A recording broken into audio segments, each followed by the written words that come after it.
Good evening, honourable members. Please be seated.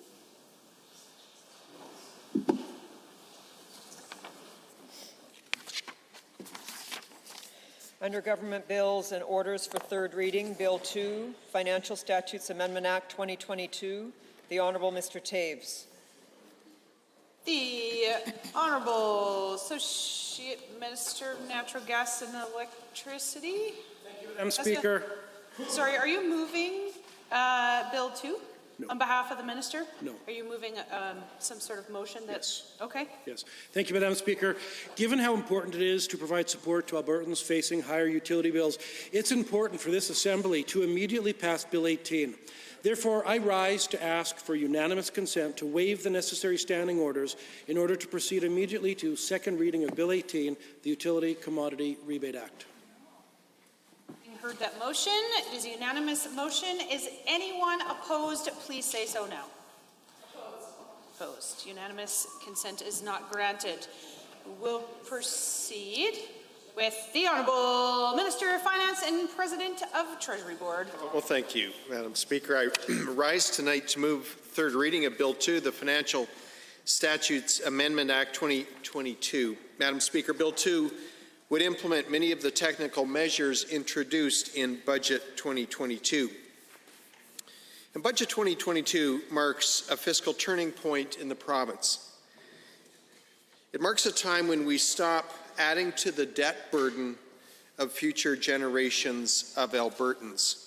And that's why, Madam Speaker, fiscal discipline remains the cornerstone of Alberta government's fiscal plan. Measures presented in Bill 2 will further integrate financial responsibility across government operations, leading to better outcomes for Albertans and a stronger financial position for the province. I would encourage all members to support this bill. Thank you. Are there any members wishing to join in on the debate on Bill 2, the Honourable Member for Calgary Mountain View? Thank you very much, Madam Speaker, and I am pleased to rise and have another opportunity to speak to Bill 2. Bill 2 is an implementation act which implements a budget with which my colleagues and I disagree for multiple reasons, and I am happy to go on to talk about those. So this is a budget which, first off, it needs to be noted, has been balanced because oil prices are high. The UCP would love to run around and tell you about how this was because they punished Albertans and they hurt working people and they punished families, and that's why the budget is balanced. But the truth is, this budget is balanced because oil prices have gone up. And that's, yeah, they're not $70. You might want to check that one out. Oh boy, heckling that's wildly incorrect. Okay. Yeah, I mean, you're welcome to stand up and join debate if you'd like to join debate, but maybe you just want to shout from the sidelines. Ooh. Boy, we're sure in a feisty mood this evening, aren't we? Okay. Apparently I'm going to spend the evening getting yelled at with misinformation about the price of oil and random insults. I should consider decorum. You're the one shouting at me. I have the floor. Order. We are not off to a great start. So let's reset everything here. The only person with the floor in this debate right now is the Honourable Member for Calgary Mountain View. Thank you very much, Madam Speaker, and I will thank the Honourable Minister of Justice to keep his comments to himself. So, Madam Chair, we're here to discuss Bill 2. I'm not really sure why this is so funny, but here we go. We're here to discuss Bill 2. Apparently, the members opposite think this bill is absolutely hilarious, or maybe he's actually looked up the price of oil and realized how wrong he got it. Anyway, Madam Speaker, the point is that this bill is bad. It's bad because it implements a budget that does nothing for Albertans. So I had the opportunity earlier today to speak about the priorities of my constituents and about the priorities of the people across this province. And those priorities are the ability to have a decent paying job, to be able to pay for their mortgage, to be able to pay for their utilities, to be able to pay for the cost of living, to have a decent lifestyle. They would like as well to be able to, honestly, I don't really know what the member from West Yellowhead's problem is this evening, but I have the floor.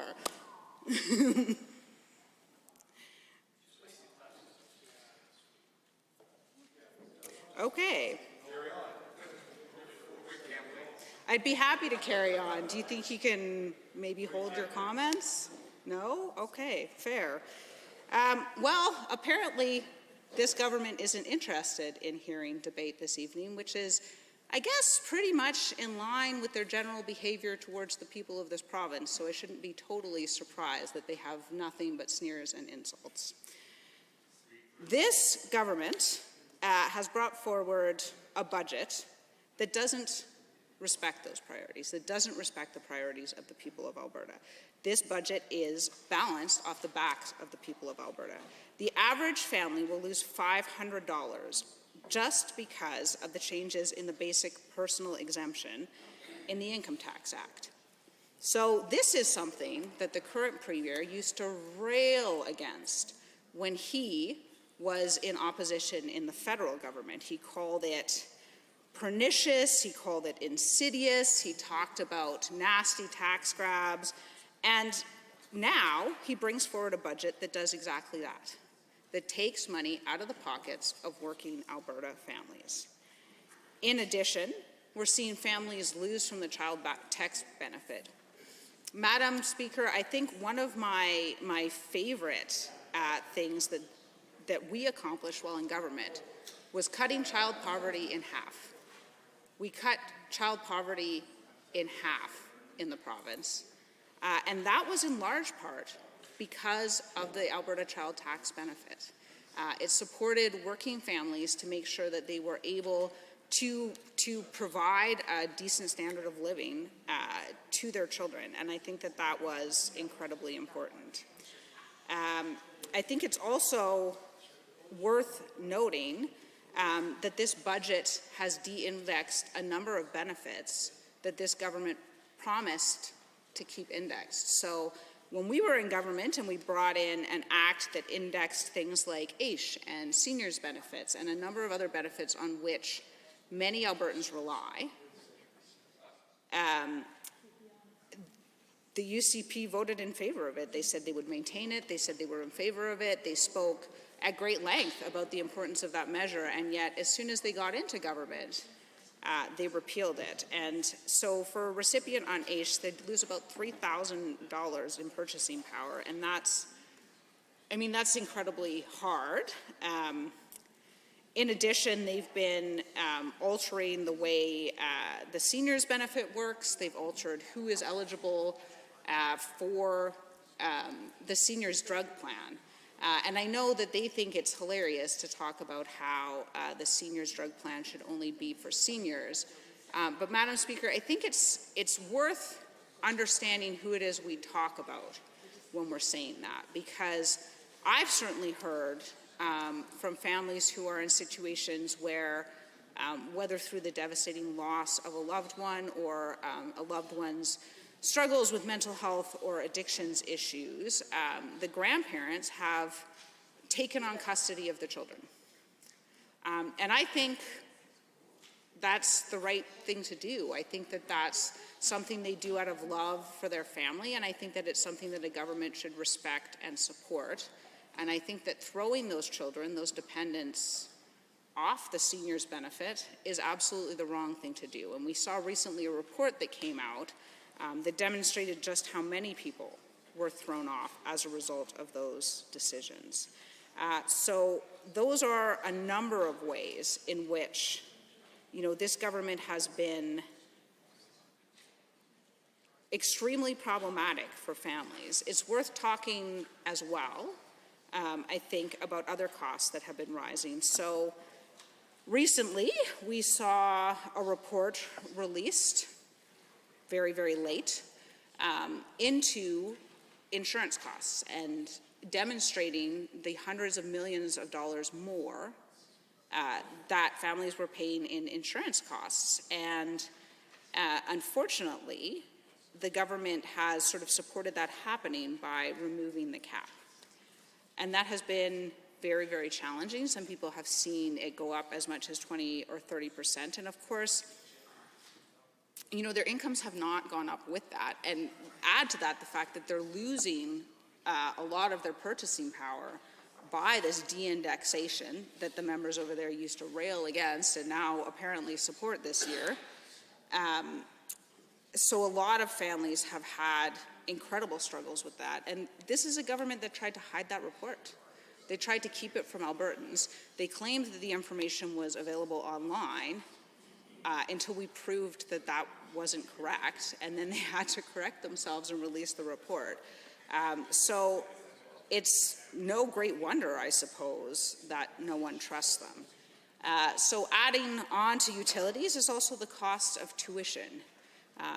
Tuition is increasing. In some programs, it's increasing by sort of massive percentages. And this is incredibly challenging for people. The higher tuition gets, the more it is the case that someone who's entering university is entering based not on their merits, based not on their academic record or their abilities, but instead based on the relative wealth of their parents. And I think that that's wrong.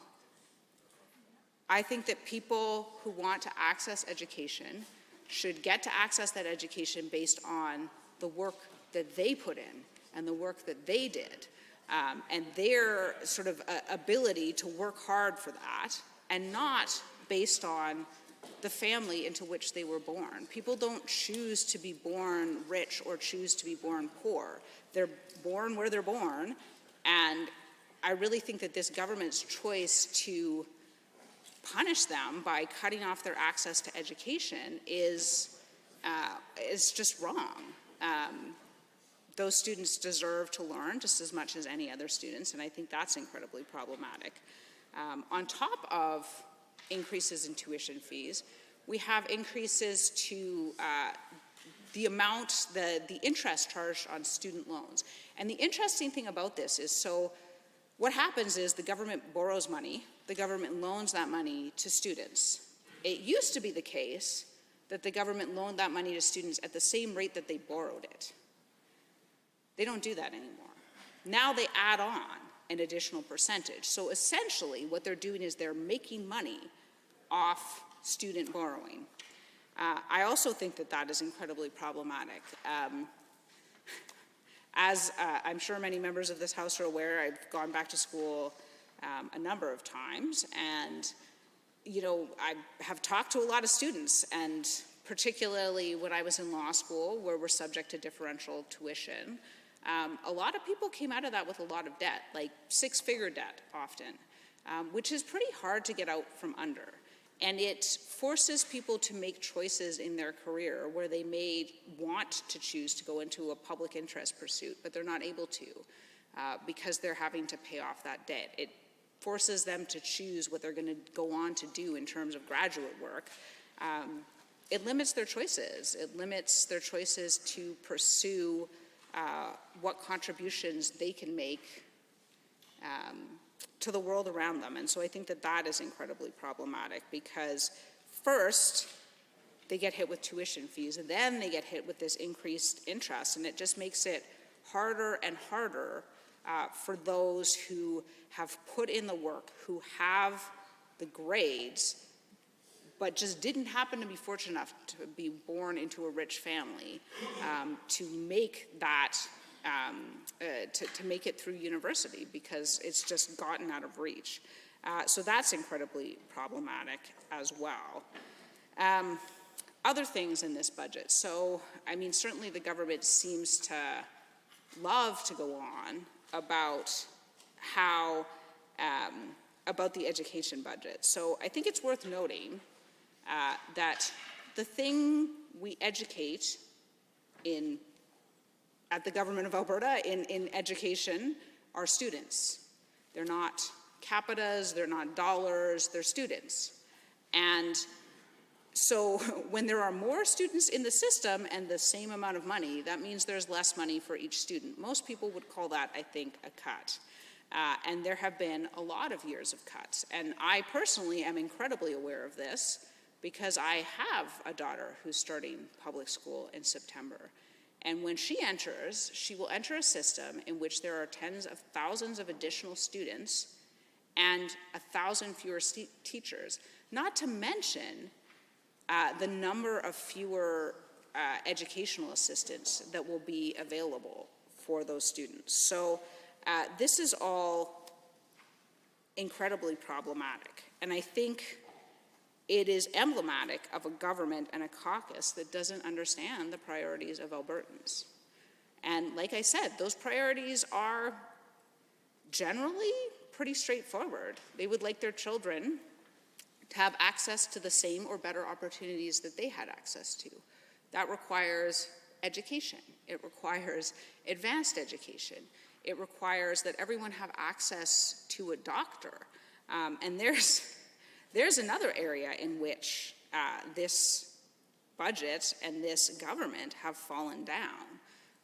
You know, if you live in Lethbridge, it's next to impossible to access a primary care physician right now.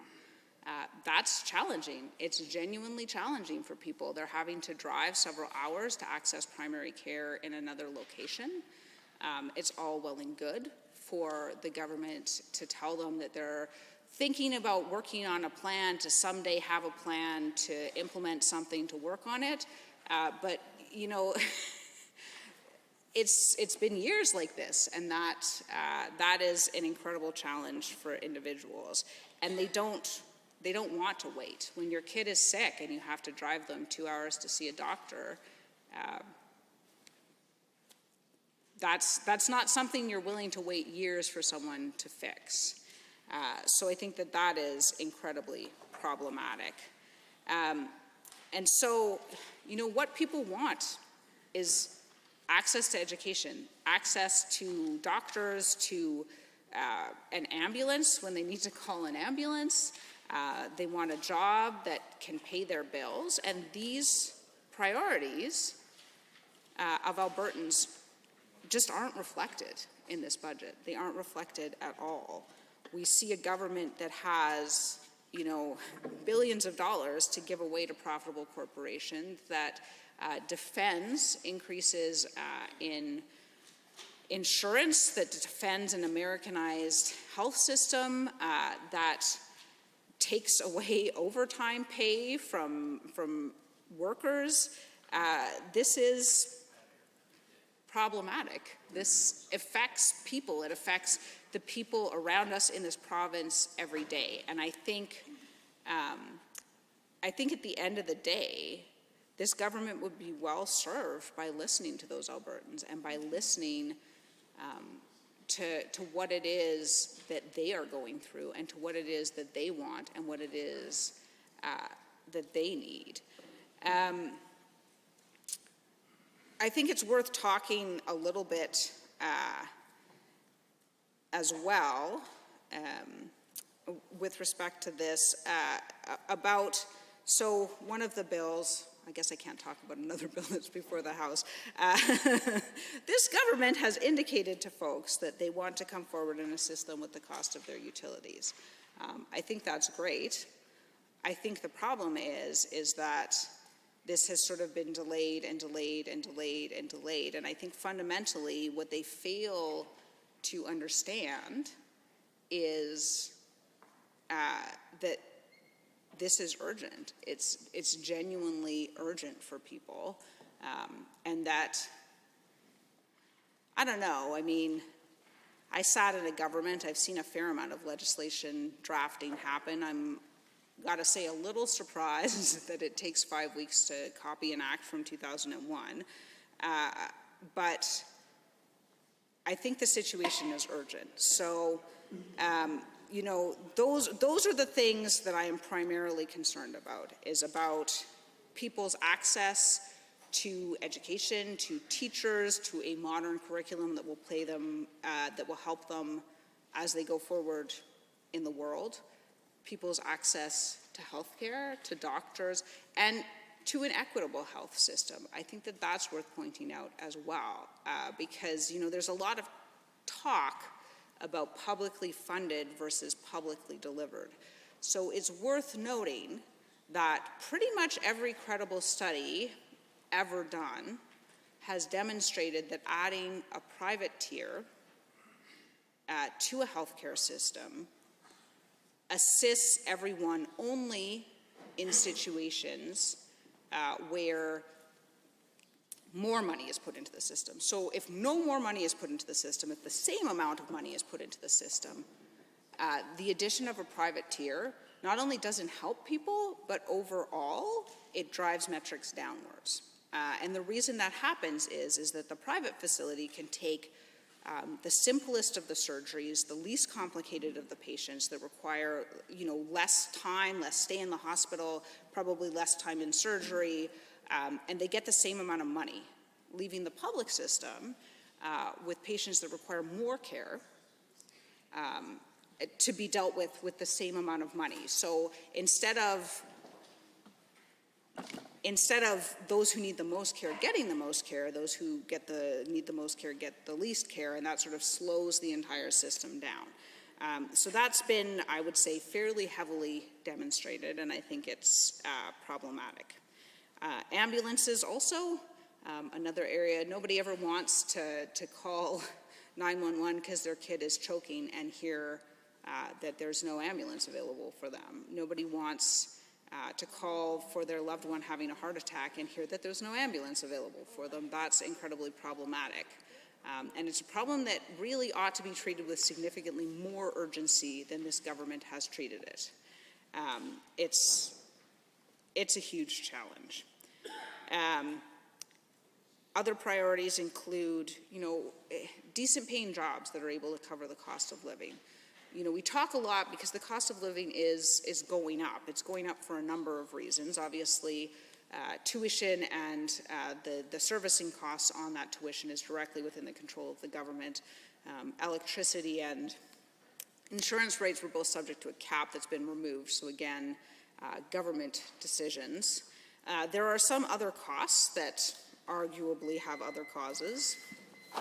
Are there others wishing to join the debate on Bill 2? The Honourable Member for Calgary Buffalo.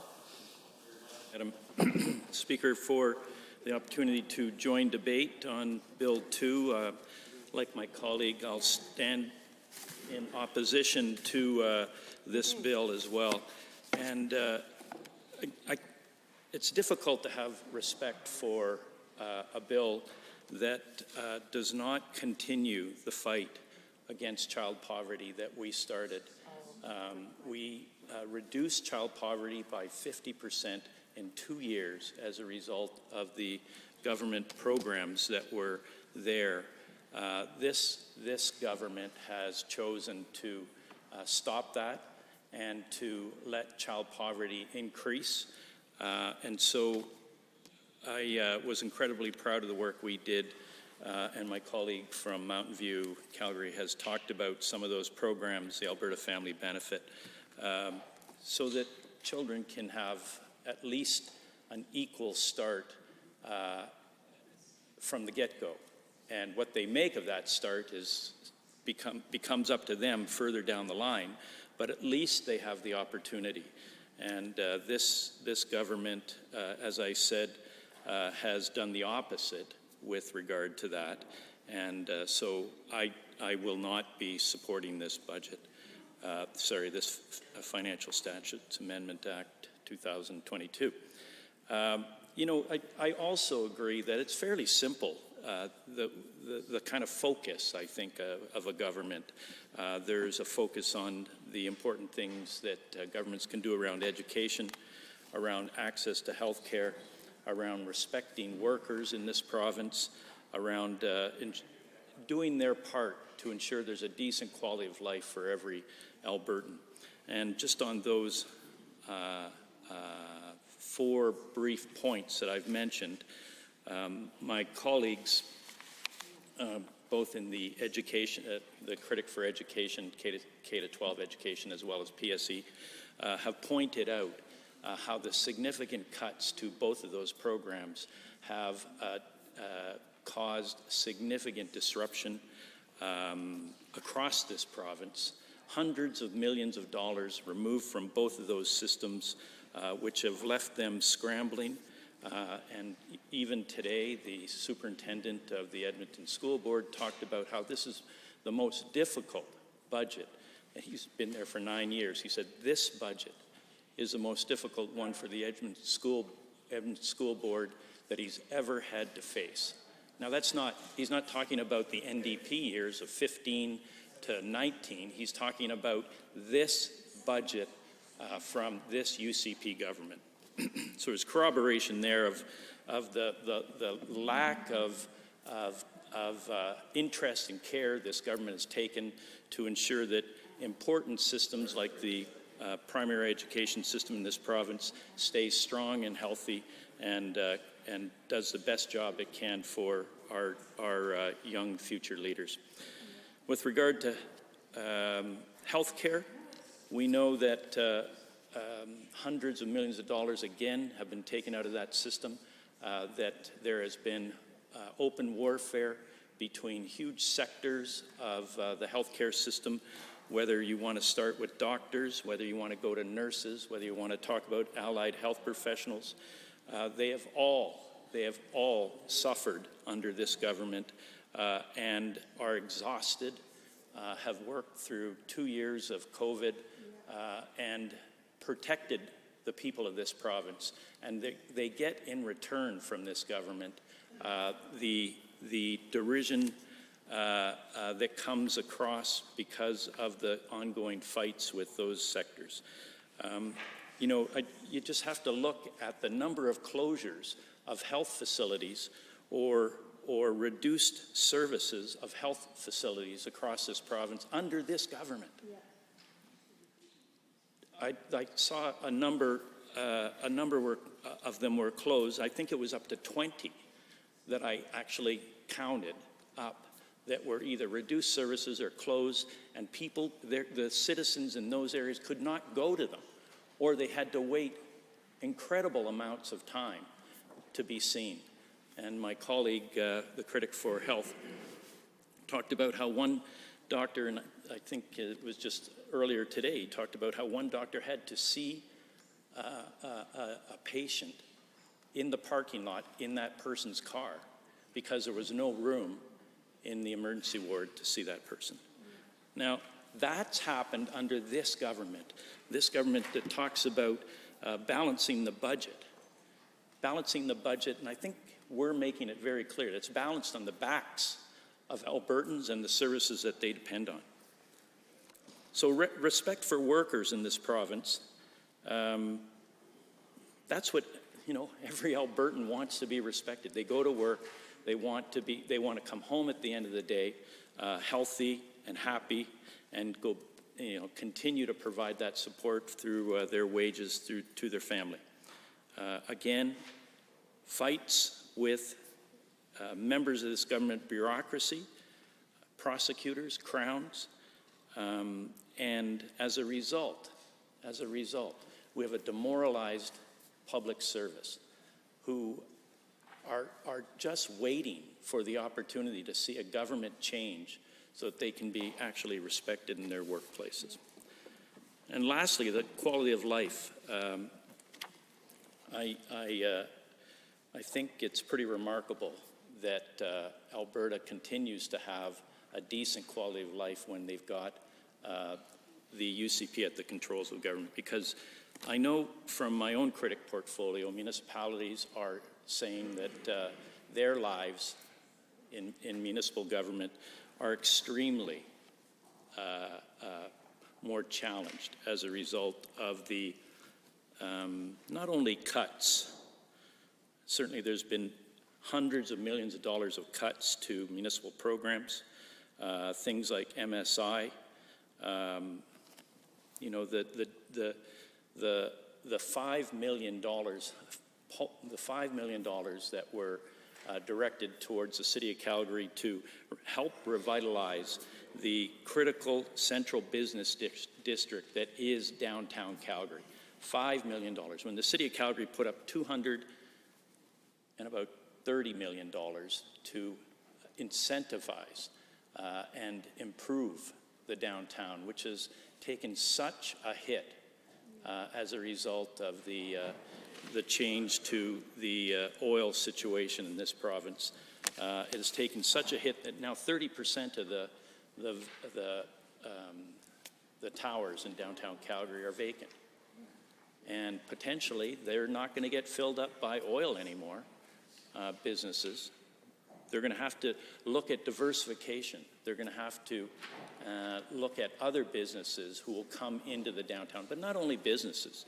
They're going to have to look at, and it's happening right now with regard to home space, refurbishing older buildings so that they house people. And that's being done right now. And the report that we put together called Revitalizing Downtown Calgary, that can be found at albertasfuture.ca, explains how we would work with the City of Calgary to make that happen. Well, this government, all that can be found in its budget is $5 million for the downtown. The other things that I wanted to talk about, in addition to balancing the budget on the backs of Albertans, is that a lot has been made by the amount of personal income tax revenue that's coming into this province as a result of not indexing the tax brackets. I heard the Premier earlier tonight talk about, well, we might do that. We might do that. We're going to take a look at it. This is the third budget where Albertans are paying more and more and more in taxes, where other provinces, the norm is, and in the Government of Canada, the norm is to index brackets. And it was not a surprise to me that this government decided not to do that because they were looking for any way to continue down the road of sharing those profits, sharing those monies with corporations in this province. And that's another thing that I think we need to look a little longer at, is how the $4.7 billion in corporate tax giveaway was, for instance, said to fill up the downtown Calgary towers. Well, that's not happening. That won't happen. What will happen is, under a different government, working with the City of Calgary to ensure that the downtown gets the care and attention it needs as the most important central business district in this province. The budget also talks about the estimated inflation.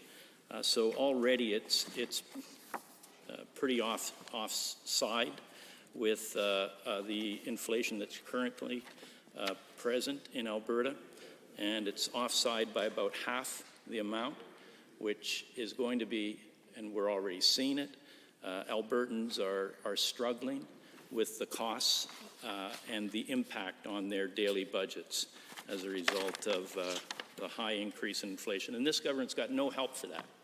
Oh, they do talk about helping with electricity and helping with natural gas. Natural gas may be coming sometime in the future. It's not here in terms of a rebate. And electricity, we know there'll be $50 for Albertans. That's starting sometime in the future. So again, this government is over-promising and under-delivering, over-promising or not delivering at all, over-promising and bungling rollouts. That's what you see in this fiscal plan.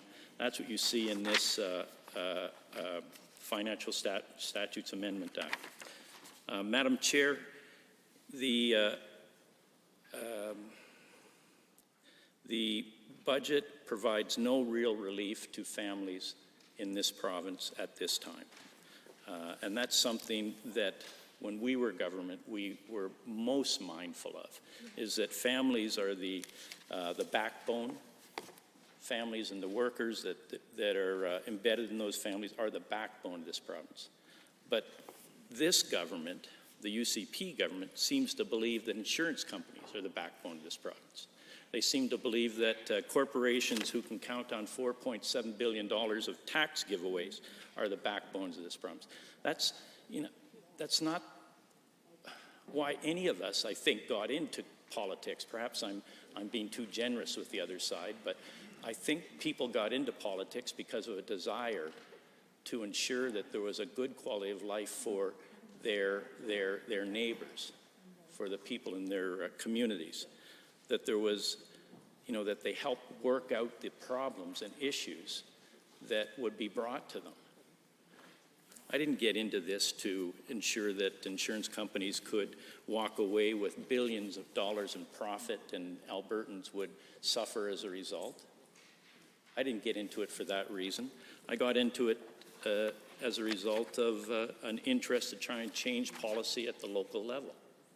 And I think many of us did. But this Statutes Amendment Act is not something that I think Albertans should be rightly proud of. The balanced budget is only in name. It's as a result of being able to ratchet down supports for Albertans. And my colleagues have talked about some of those supports, whether they be in the lack of indexing of AISH, of seniors benefits, of income support programs. All of that saves you a lot of money. And you're not investing that money in people, and they're not investing that in the economy. So, yeah, you can get to a balanced budget if you start to turn the tap on the things that people depend on, people are supported by. If you turn it down significantly, then you've got problems in your health systems. You've got problems in your judiciary as a result of more people needing to go for health care, more people winding up on the streets, more kind of conflict with the law. But those things aren't counted by the budget that we have before us. Those things are overlooked, Madam Chair. Those things are pushed down to the personal experience, to saying that that's their problem. They're somehow lesser as a result of not being able to have the. Thank you, Mary. Members wishing to join the debate. The Honourable Member for Edmonton-McClung. Thank you very much, Madam Speaker. I look forward to speaking tonight to the legislature and talking about the Financial Statutes Amendment Act 2022 and making some comments around that, as well as the budget that it actually implements. And I'd like to start by saying that even as early as today in the legislature, maybe it was yesterday, we have heard a number of MLAs remark about their meager beginnings and how proud they were of what they're able to rise above.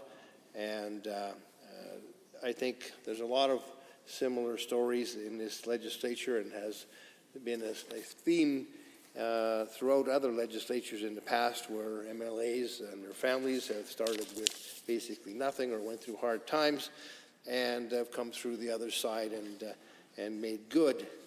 And it makes me wonder, Madam Speaker, given this budget, especially for members on the government side, how easily they forget those hard times, and when they were, or their family was in financial trouble or just getting by or scraping by or maybe not quite making it, how easily that period of their life is forgotten or just pushed aside when considering in cabinet or in caucus budgetary measures that will end up extending the period of time for many, many Alberta families that they will end up remaining in poverty or an impoverished state and struggling to get by, or not really getting by, or making do or doing without.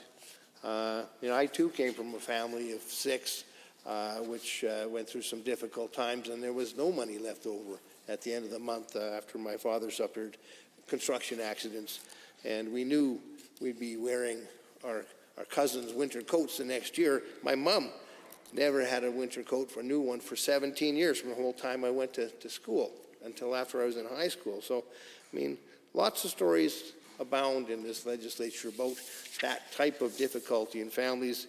And it, I think, behooves us as MLAs, Madam Speaker, to remember those times and reflect upon them and incorporate that understanding into the legislature, into the budgets that we build, so that the onus is never forgotten. It's always upon us. It's always upon legislators, especially the finance minister, Madam Speaker, to never forget that those who are hardest hit, those who are suffering the most, those who are just scraping by, those who for no fault of their own are not able to provide the means to sustain themselves.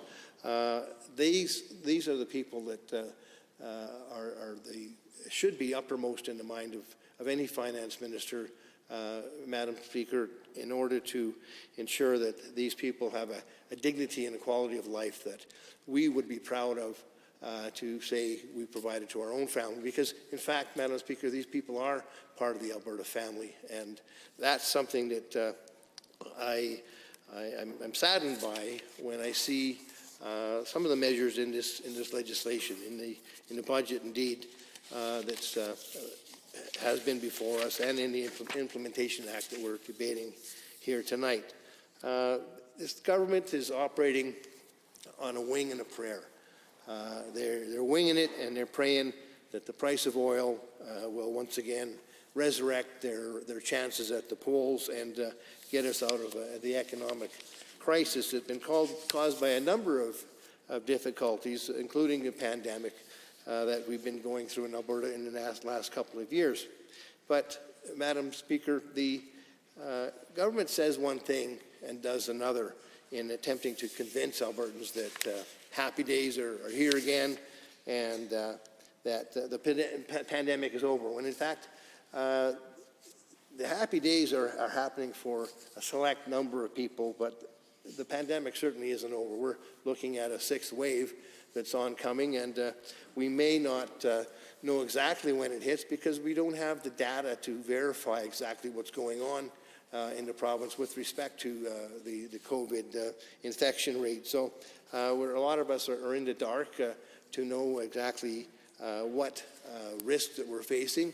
And it's a risk that I think has caused a lot of economic damage over the last 2 years, whether you're in business, whether you're in family, and it's something that the budget doesn't take into account because, of course, costs are going up for everybody, and those individual families who are suffering with COVID and have had family members had to isolate, leave their jobs and employment for periods of time, are those that are being hit even harder than everybody else during the pandemic that is on its way up again. Now, for example, I have in my constituency a number of seniors' bungalow complexes, and one would think these adult bungalows are significant square footage with double attached garages would have in them fairly well-off people with substantial means. When in fact,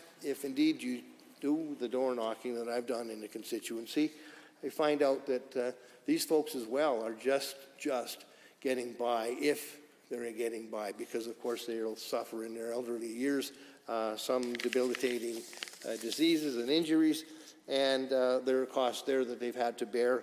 And this measure in the budget is going to cost the seniors big time.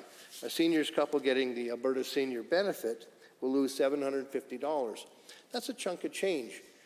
When you look at an individual, say, who's worked in a clerical position for a significant part of her working life after raising a family, may have an income around the $30,000 mark. You take $750 out of that, and you're taking away something that every month you might have enjoyed, a night out maybe, a movie, a new pair of pants once in a while. That $750 is real money that the finance minister has to be aware will be felt, be a loss that's felt by an individual who's getting the Alberta Senior Benefit. And if they lose that, it affects their quality of life. If you're looking at another failure of this budget and of this government, it's women, Madam Speaker. The women, in fact, were the hardest hit in the employment sector, and they were the ones who first lost jobs and lost them the most, and they're the last ones to have the jobs recovered, and they're still behind in that regard, Madam Speaker. The young high school grads, unemployment is very, very high among our young people. This budget doesn't address their abilities to enter the job market. And I'm thinking most often about the ACE recipients. I have in my constituency of Empton-McClung 3 complexes that are operated by Savita, formerly Capital Region Housing. And of course, if you knock on doors there, you'll find stories of various range, which usually involve some sort of a single parent in a broken home, and perhaps an illness, could have been an addiction issue of some kind, domestic violence, lots of different situations which find people ending up in affordable housing. And these individuals are often on ACE as well.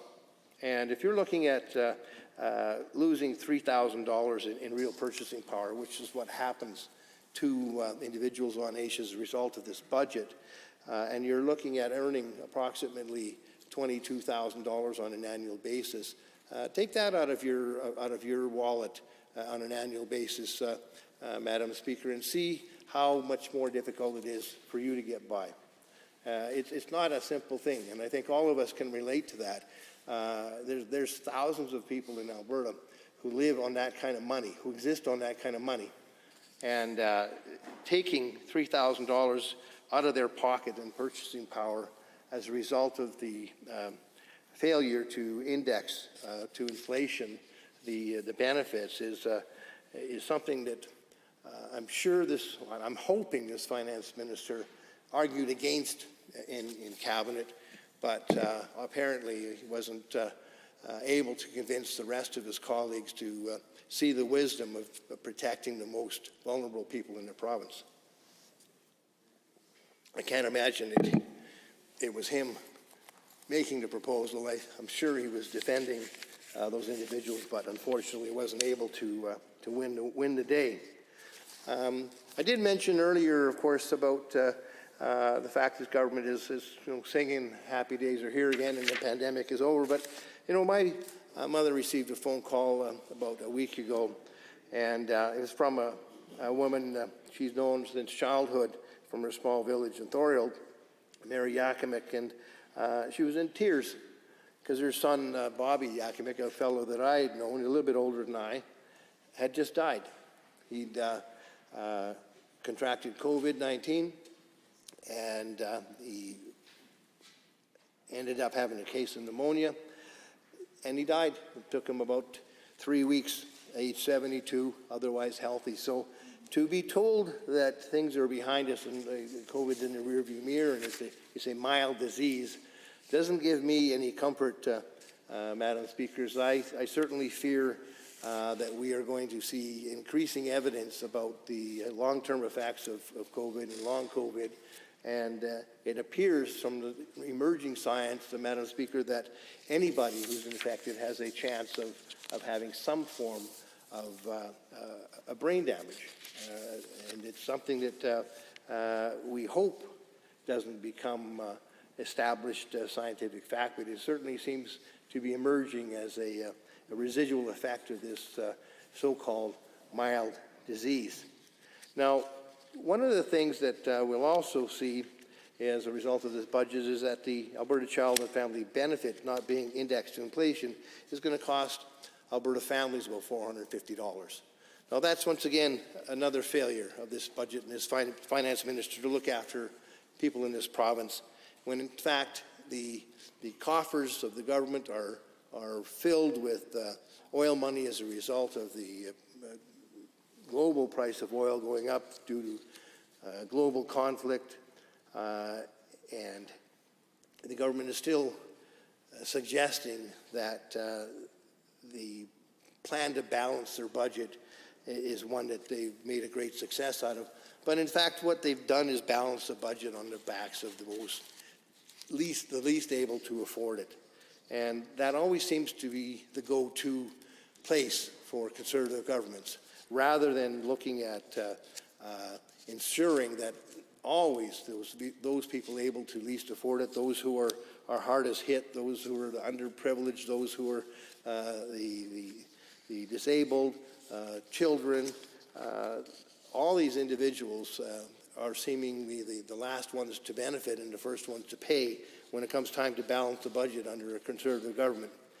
And it pains me to see this story repeated generation after generation. It was one that I saw growing up under progressive Conservative governments, and then previous to that, social credit governments, and it doesn't seem to be that a budget is really balanced if indeed you have these outstanding debts to pay, these debts, these real unpaid burdens that need to be borne by the provincial government to keep people afloat.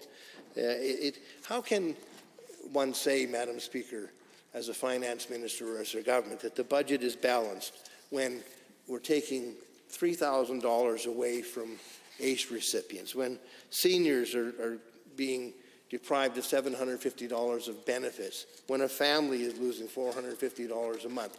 Those additional cuts to the pocketbooks of families are what's adding up to this finance minister's claim that the balance has resulted from having a sharp pencil. Without a sharp pencil, Madam Speaker, another way to describe a sharp pencil is a sharp, pointy stick. And that's what he's done to Alberta families, and he's got the numbers he's wanted to arrange to have a balanced budget by hurting Alberta families. And indeed, the really challenging part for me, Madam Speaker, is that this government seems to say and do one thing and then actually execute it in another way. They like to say things loud enough and long enough, and they hope that people will accept what they're saying as the truth. And it assumes a certain amount of stupidity. There are others that wish to join the debate. The Honourable Minister of Municipal Affairs. Well, thank you, Madam Speaker. I appreciate the chance to speak on this important piece of legislation, and wanted to correct a few things. It's interesting to hear the folks on the other side complaining. I heard them complaining about the empty towers in downtown Calgary. And in fact, it's really interesting to hear from the worst finance minister in the history of this province, when the government that he was in charge of the financial affairs for drove out $100 billion worth of investment, mostly from energy companies that had their head office. So you can't stand hearing the truth. So he's trying to interrupt me here, but he can't stand the fact, the absolute fact, that their government drove out $100 billion worth of investment out of this province. Companies, including Murphy Oil, Total, many, many others, $100 billion worth of investment, 180,000 jobs. Madam Speaker, they drove out all this investment. They drove out all of those jobs. And the fact is, now they're complaining that the office towers are not full. Well, if you wanted to look for why they're not full, look for the people that left town when the NDP was in government. I can see, and I have to say I got the floor, and I intend to speak right now. Thank you very much. So, Madam Speaker, the fact is they drove people out, 180,000 people out, and many of those occupied those buildings in downtown Calgary.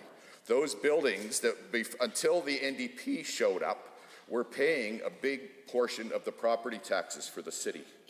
And now they actually have the chutzpah to come in here and complain that the office towers are empty, when they are the absolute source of the emptiness. They didn't just drive them out gently, they told them they weren't welcome. They had an energy minister go into the head offices and with their financial reports and say, write me a check for that because that's my money. And of course, that's actually was the shareholders' money. The fact is, they had an energy minister that told Albertans to go to British Columbia if they wanted to keep a job. That's what the NDP did. They were unbelievably bad for Alberta, which is why they got fired after one term. Madam Speaker, the folks, see, I love it. They can't stand hearing the truth about their terrible track record. In fact, you've got a former finance minister that is guffawing over a balanced budget. I appreciate that when he was finance minister, one year he come in with a budget that was $1 billion less deficit than the year before and pretty much had a parade for himself right here in the House because he was coming so much closer to balancing the budget. And now he's actually making fun of a government that actually succeeded under our current finance minister. This is a finance minister that when he had that parade for himself, at the rate that he was going, it would have been 95 years to balance the budget. 95 years. And he actually is in here complaining about a real balanced budget that this government and this finance minister put. Well, let's talk about on the whose back this is on, because at the rate the NDP were going, the biggest threat to providing health care, education, social services, income supports to Albertans is having a government that can't afford to pay for those things, which is exactly the straight line an NDP government was headed for, either bankruptcy or a complete inability for the government of Alberta to pay for the services that Albertans most needed under the leadership of that former finance minister. The same person that actually has the tenacity, the incredible gall to come in here and complain about a real balanced budget, and a balanced budget on the same year with record investments in health care, record investments in social services, record investments in education, record investments in mental health care and addictions care. The things that the NDP used to care about when they were honest with themselves, when they were honest with Alberta, they used to actually care about those things. Now they actually make fun of a budget that is both balanced with record investments in all the things that they used to care about, and puts Alberta in a position to pay for the things most important to Albertans, not just this year, but for years going on, because that is what a balanced budget does for you. That is what sharpening your pencil does for you. That is what getting better value for the taxpayers does for you. You can provide the things that Albertans most need forever. Not just till you get kicked out of office in 4 years. I mean, listen, let's look at Bob Rae in Ontario as an example of where the NDP was headed. Everybody was getting raises. Everybody was happy. All of a sudden, the workers for the government found out they were getting every second Friday off. That beautiful. Till they found out their pay just got cut by 10% because they weren't getting paid for that second Friday that they got off. That is the NDP way of doing government. That is the NDP way of doing finances. Spend it till you haven't got it, and then take it away from the people that are doing the work and expect to be thanked for it. Well, they weren't thanked for it either. Bob Rae and his crew got tossed out, and this crew across the aisle got tossed out. Sure, honourable member. Thank you, Honourable Minister. It's a great opportunity to jump in here. And you had touched on something that I thought maybe you could elaborate on a little bit. I know the members opposite could never balance the budget. Heck, they couldn't even balance a diet. But I will say, I do remember Rae days. And I do remember how that really affected the public sector workers in Ontario. And maybe the minister could talk a little bit more about the devastation of NDP in other provinces, in this province, and how it's going to take us so much work to get back to balance. But with the genius of our finance minister and the premier, we are there already, something that the members opposite couldn't have done, not even their wildest dreams. And in fact, with the current projection at $70 oil, they still would have run a massive deficit, something that we have overcome. Maybe the minister could talk a little bit more about the devastation of the NDP, other provinces, and even here. Remarks in the matter of relevancy. Just a reminder, we're on Bill 2, and the remarks should be tailored around as such, which I know the minister is more than capable of. I'm going to take also a minute to remind all members that the minister is the only one with the floor at this time. There's a significant amount of heckling in which the minister has stated that he quite enjoys, which is why I have not intervened up until this point. But just a reminder, what goes around comes around. And I don't think we want to proceed down this path for the rest of the night. And lastly, and my apologies, and I promise I will let you have the rest of your time, Minister, when a lack of acknowledgement on an intervention, when a lack of acknowledgement on an intervention has not been made, that is considered an acknowledgement and an unaccepted intervention and should be taken as such. Let's try and proceed in such a way. If it is ignored, that is considered a non-request to the intervention. The Honourable Minister of Municipal Affairs. Thank you, and thank you, Madam Speaker, and I will continue to talk about the bill and why it's important, because it's part of this government balancing their budget, and really it's important to point out the opposite that the NDP did compared, which is why they should be voting for the bill too, which is before us. Because this is a bill that will allow Alberta to pay for those social services, those income supports, that healthy education forever, and which will also make Alberta more competitive to provide job opportunities for young people. I've heard from people across the way talk about young people, and yet when they drove them out, because when the NDP was done after 4 years, and we haven't recovered from it yet, Madam Speaker. We got a lot of work to do because the NDP created such a negative employment situation that unemployment amongst those less than 25 years old is at a terrible high, and they're still at high rates. They're still at higher rates than we want. But the fact is, right now, there are jobs. There are in many areas, and there's more jobs than there are people to fill those jobs. I heard the Premier tonight on a Facebook Live talking about, if you search oil and gas jobs or search jobs in almost any industry, you will find hundreds, if not thousands of them unfilled right now. When the NDP was done, there wasn't hardly a job in sight in the whole place, and people were leaving Alberta as fast as they could. Now we actually have a different problem. One this government needs to do more work on is to get more people in here because we have so much work. We have reestablished Alberta as the economic engine of Canada, something the NDP tried very hard to stop. Well, succeeded, actually. If there's one thing they succeeded, it was with taking Alberta's swagger away, taking Alberta's place at the top of the economic ladder of Canada. They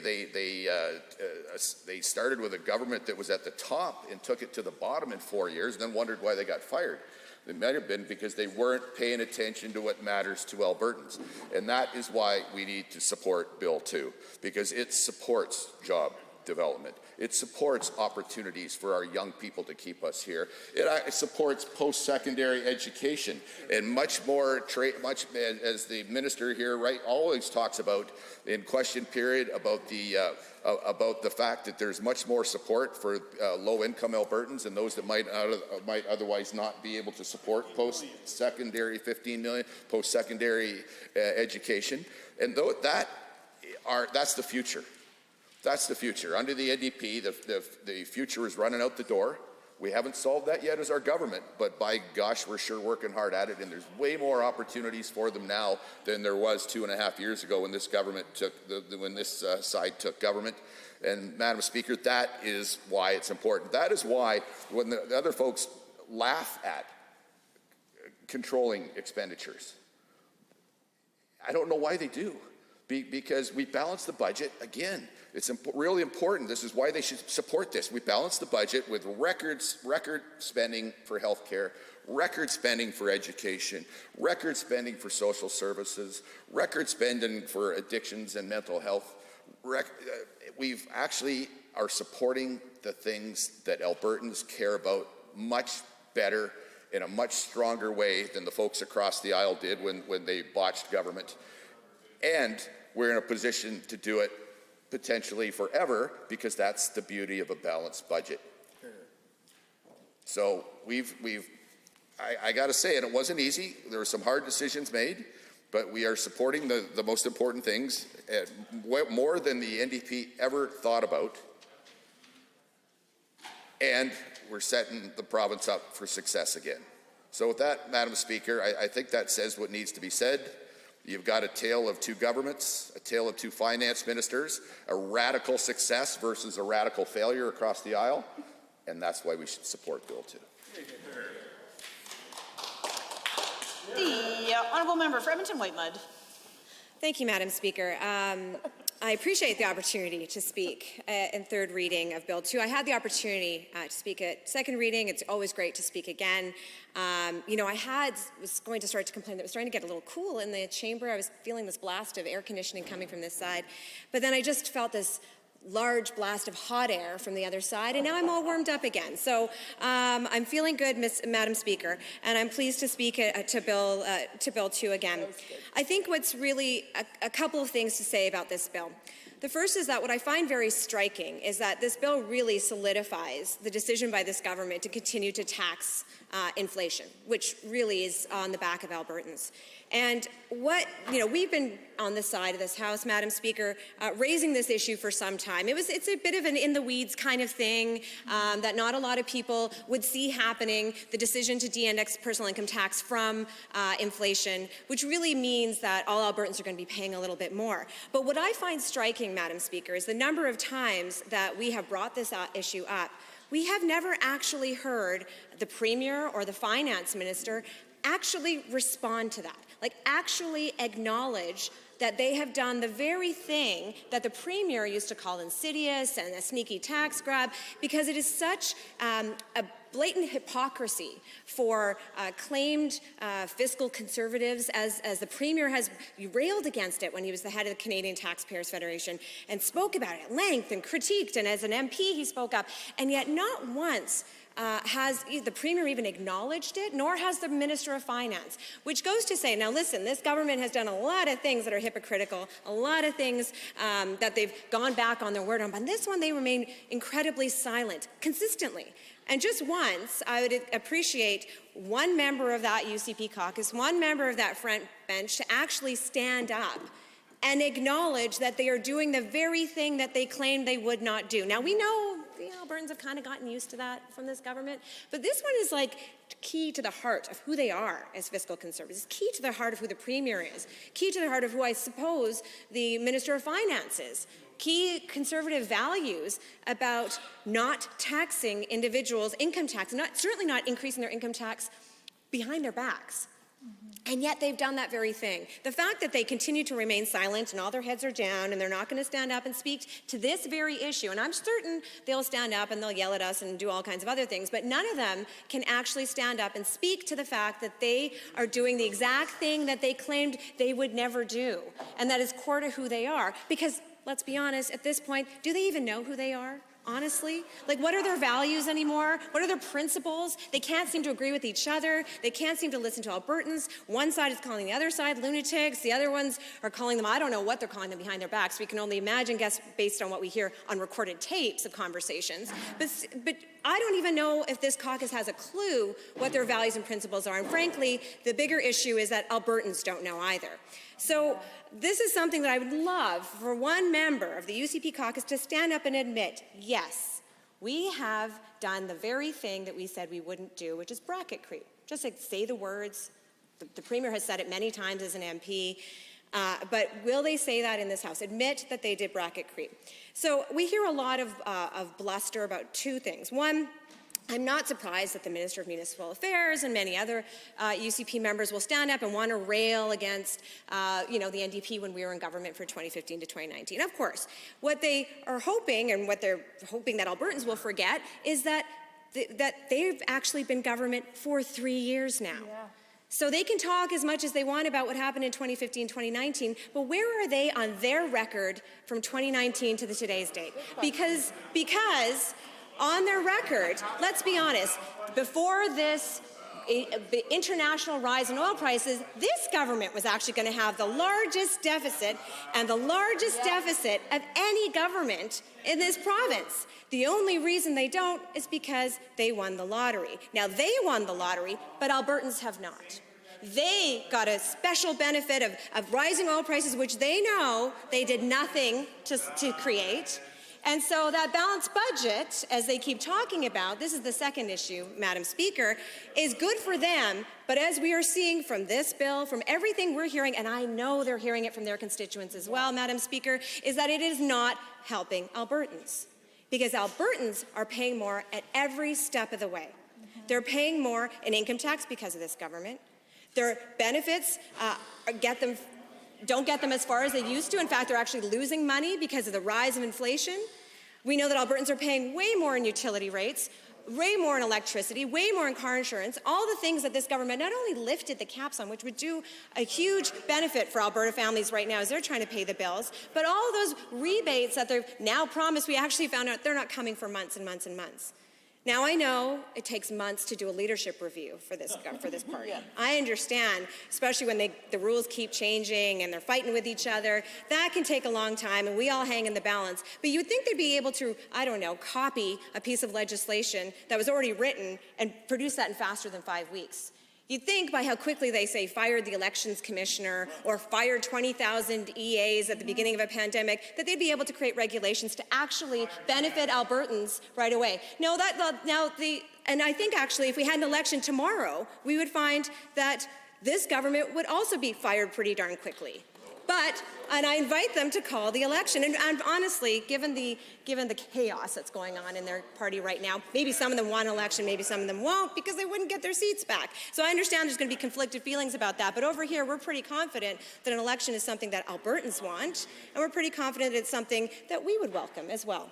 So, Madam Speaker, I think this government should take a look in the mirror and take a long, hard look at their record, because it isn't so shiny.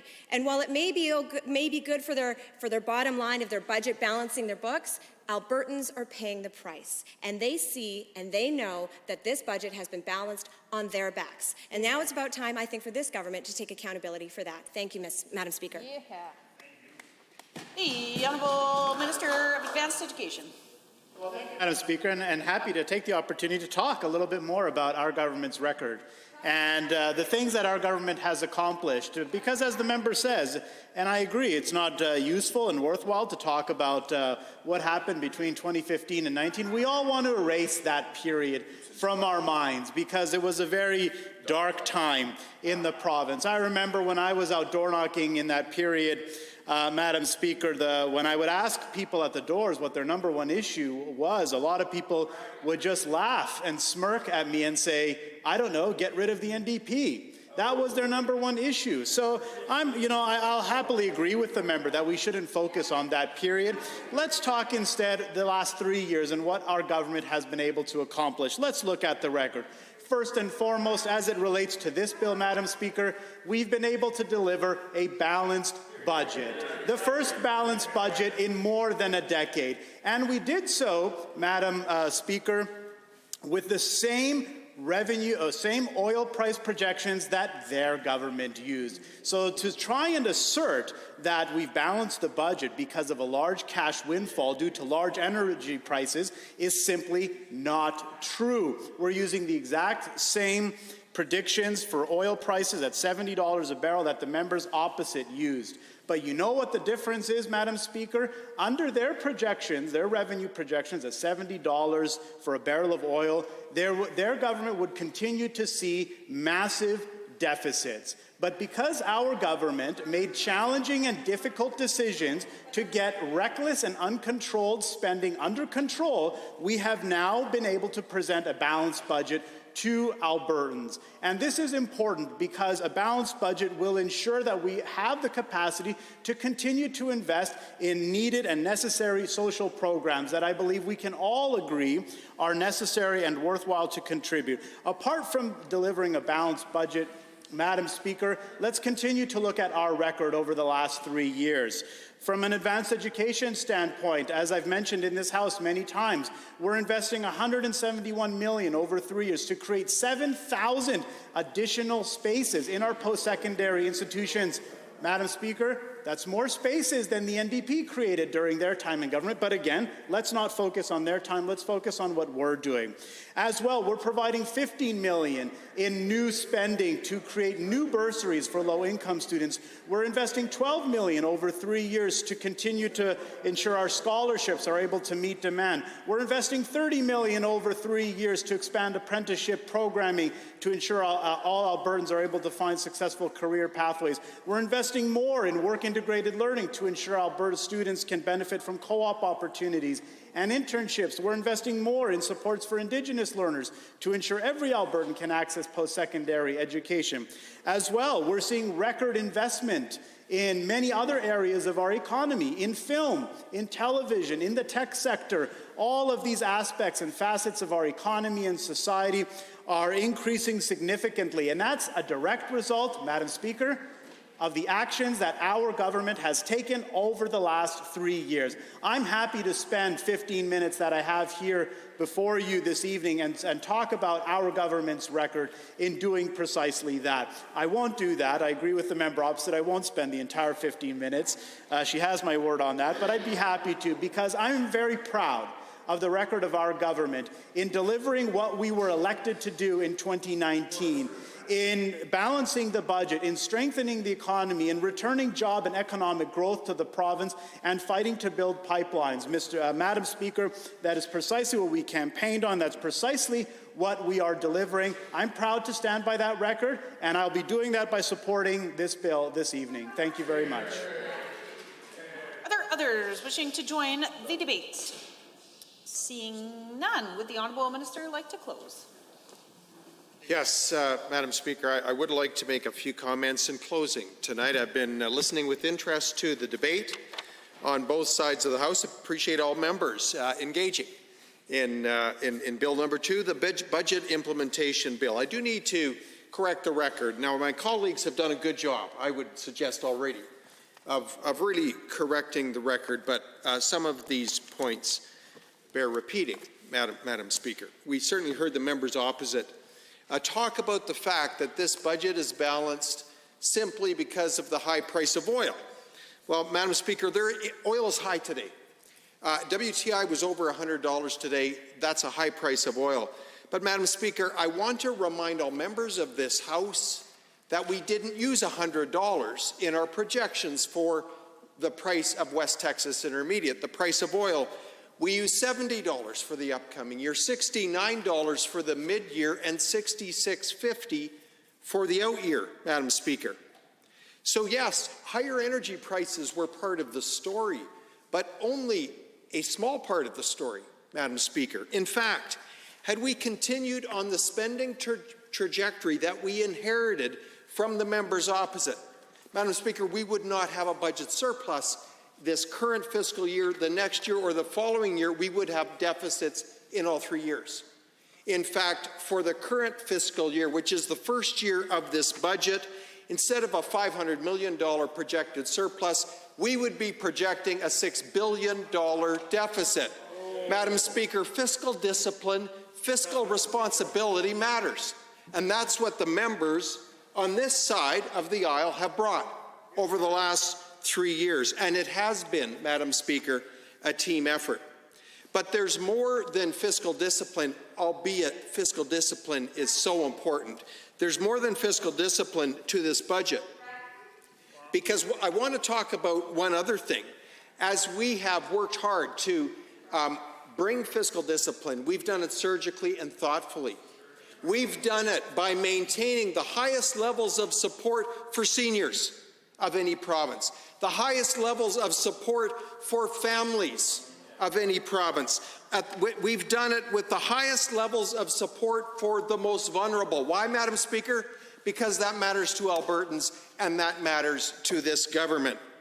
But we've done all of that and still balanced the budget. We've done all of that and yet have turned down that spending trajectory, that irresponsible spending trajectory that would have left this province with perpetual deficits, downloading irresponsible fiscal decisions onto the next generation. We will not do that. This budget demonstrates our resolve, Madam Speaker. But there's more. Budget 2022 was about positioning the province of Alberta for investment attraction, disproportionate investment attraction, economic growth that leads to expanded fiscal capacity. And Madam Speaker, there was a whole number of pieces that go into a business environment. One of those is our tax rate. Tax rates matter. Business tax rates matter. In fact, I can point to an investment project here just outside of Edmonton. Fortune Minerals have announced they're going to build a plant just out of Edmonton. Why did they choose Alberta? This was their rationale, and they made it public because of Alberta's preferential corporate tax rate. Corporate tax rates matter. And Madam Speaker, I need to also state this. We've dropped Alberta's corporate tax rate by 1/3 to attract investment. The result of that measure, along with a number of other measures to position this province to be most competitive, has resulted in economic growth, expanded fiscal capacity, where we will be collecting on average $400 million more per year in corporate tax revenue over this fiscal plan than the members across the aisle when they were in government collected over their 4-year term. Madam Speaker, I know my time is almost up, but Budget 2022 is a time, an inflection point in this province when we round a corner. It is a time when ultimately we position this province not for perpetual deficits, not for downloading irresponsible fiscal decisions onto the next generation, not for sending tens of billions of dollars of investment out of the province, creating job loss and business loss for thousands and thousands of Albertans. But in fact, Madam Speaker, Budget 2022 is about ensuring this future has a province, or ensuring this province has a future, ensuring the next generation of Albertans can choose Alberta to raise a family, pursue a career, start a business, live in prosperity, and live in freedom. So, Madam Speaker, it gives me great pleasure tonight, to recommend to every member of this House to support Bill 2. Let's pass this bill. Let's support the budget. Let's put this province on a sustainable fiscal trajectory. Let's put this province on a trajectory where the next generation can live in freedom and prosperity. Thank you. Hear, hear.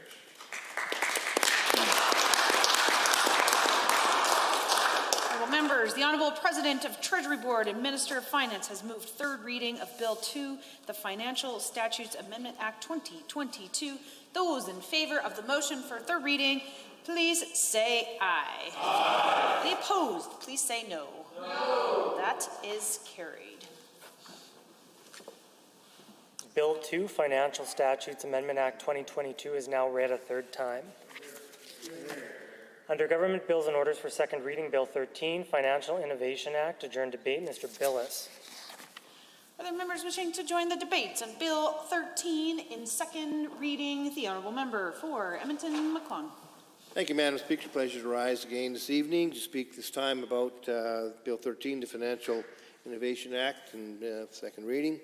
And I have been doing a little bit of searching to prepare myself and to make remarks this evening about this piece of legislation. And to be clear, the legislation, I think, is a necessary addition to our laws on the books in the province to govern appropriately new innovations in technology and financial services companies that are arising to meet the needs in a very fast-moving, changing world.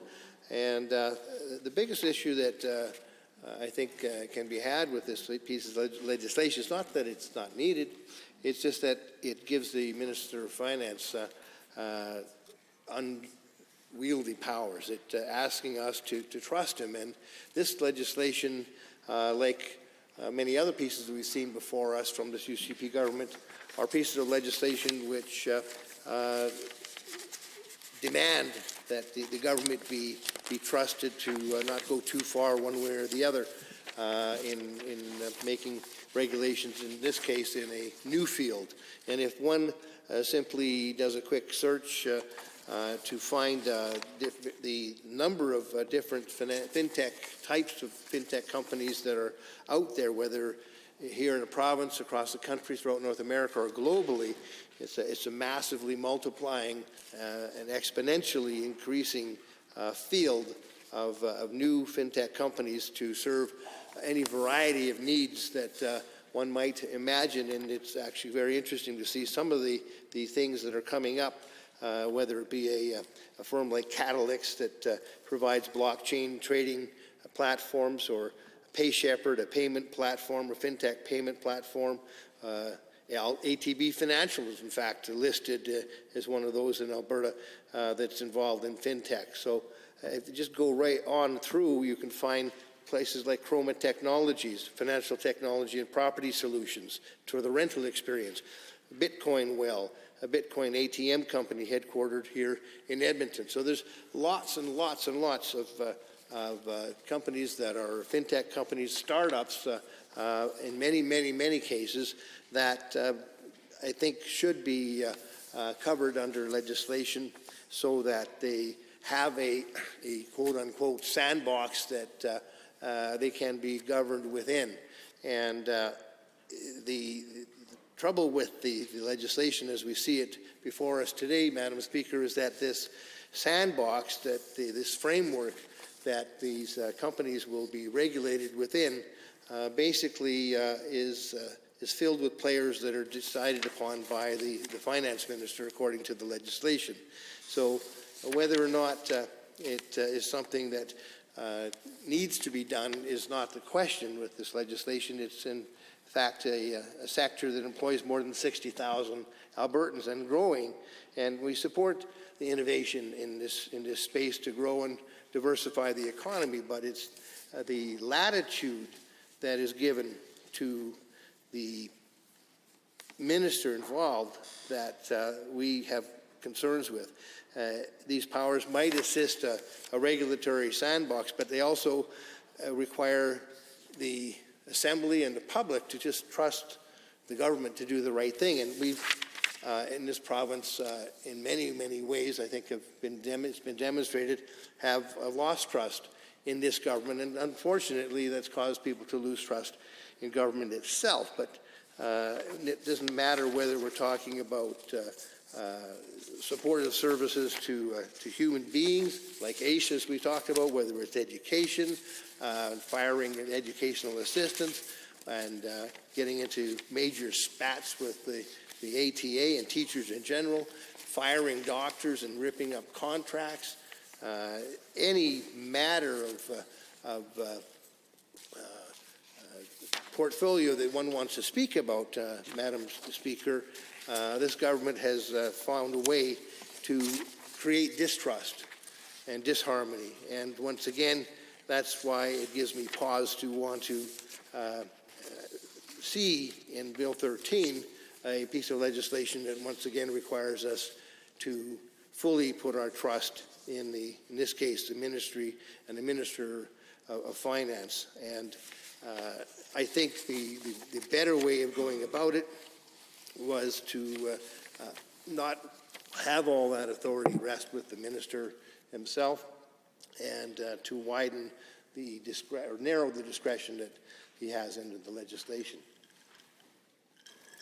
As you look at the field itself, it's truly an exciting field, and it's almost bears some resemblance to the oil patch in its resourcefulness as far as new companies are concerned, and how companies, local ones, many of them, are seeing a niche opportunity and taking advantage of it by creating a startup. But indeed, that entrepreneurialism, which is part and parcel of our province and many jurisdictions throughout the world, still has to be governed by rules and regulations which protect the public. And the financial services sector is one that's undergoing a great revolution globally, and the public deserves to know that it can trust that financial services sector. And typically, when an Albertan goes to bed and they got $5,000 in their savings account, they can feel pretty comfortable that then when they wake up in the morning, that $5,000 will still be there, and that financial institution wouldn't have failed. So I think that's the kind of confidence that the people of this province want to have in their financial services sector and in the fintech sector that will be regulated by this Financial Innovation Act that the government has so much control over through the Minister of Finance. There are a number of entirely appropriate safeguards that ministers can apply, but they're not quantified in the legislation, and as it would be impossible to know what's appropriate for new ideas that don't exist yet. So they could include, for example, a capital threshold to support a venture, an appropriate insurance coverage, risk management procedures and policies.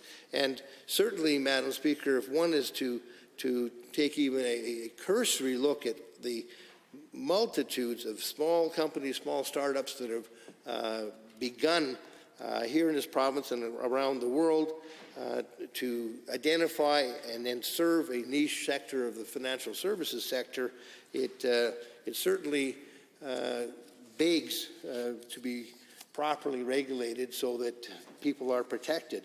And certainly, appropriate insurance, risk management procedures, and capital thresholds to support the ventures are governing guideposts that one would hope are things that the minister would be having within the legislation.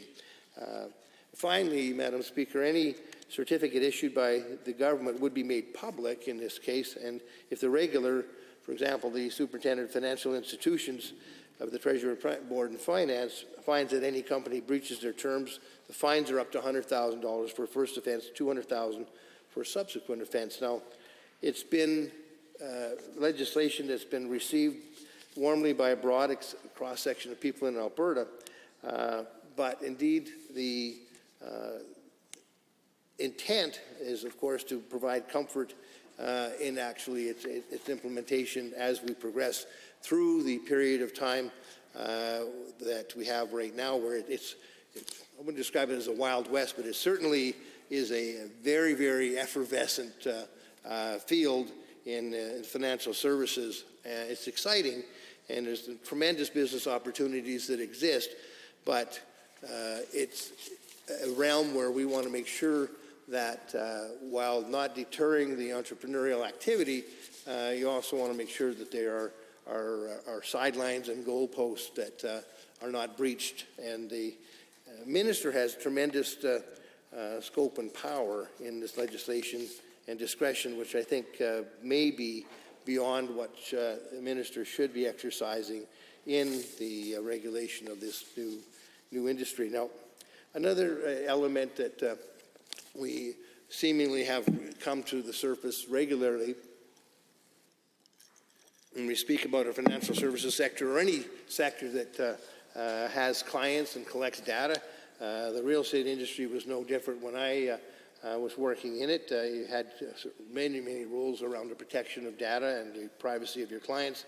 But when it comes to protecting the privacy of Albertans and the powers to issue exemptions to our privacy laws, is there anything that's on or off the table here for this government? How will consumers know, Madam Speaker, that when they're using a new product or service or technology that's operating within this regulatory sandbox, if it's regulated at a much lower level to allow the preponderance of successful new startups? Is the government prepared to consider some type of a warning label to individual consumers so that they really know what they're getting into. Because in this country, Madam Speaker, we have a very large and well-deserved faith in our major financial institutions. And we have a trust in them because they've earned that. We know they're not going to fail. They're very, very well regulated. And we know that our banks and our trust companies and our credit unions are very, very sound and secure because they're regulated quite well, and they're respected around the world for that.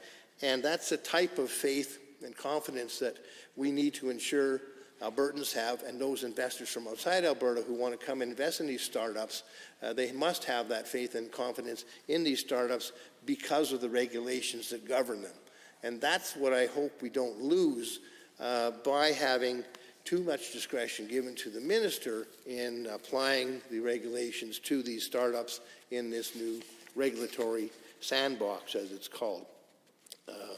It's legislation that would create a sandbox where financial services companies and financial technology companies could test new products and services and technology. And it's the first sort of regulatory sandbox of its kind, regulated directly by a provincial government, as in this case the Treasury Board of Finance. It builds on a regulatory sandbox initiative that was started under the previous NDP government in Alberta and in other provinces in the securities space, which is regulated by the Alberta Securities Commission in Alberta. So it's something that is novel, but it's not brand new, and it's important, I think, to keep in mind the goal of these new regulatory sandboxes is to ensure that the public confidence is secure, to know that we have in this country a banking and a financial institution framework and network that is the envy of most of the world, Madam Speaker. We have had a history of very, very solid Canadian banks emanating out of sort of the British banking system, counterpart to those that have developed in the United States. And we have very, very few financial institutions fail in this country because of our acceptance of very, very careful regulation and tight regulation to ensure that the soundness of these financial institutions is never brought into question. And I think even during some of the most extreme times in the financial meltdown, 2008, 2009, we never came to the point that many other financial institutions in the world came to where it was thought that they might actually fail. There were measures taken by government to assist then, but we withstood those tumultuous times because of the strict regulations that Canadian financial institutions must adhere to. And I think the same type of attitude, the same dedication to careful regulation has to be maintained in this legislation in a new field which is really burgeoning. It was quite astonishing to see the numbers of small startups in Edmonton and Calgary provincially and throughout the country in Canada.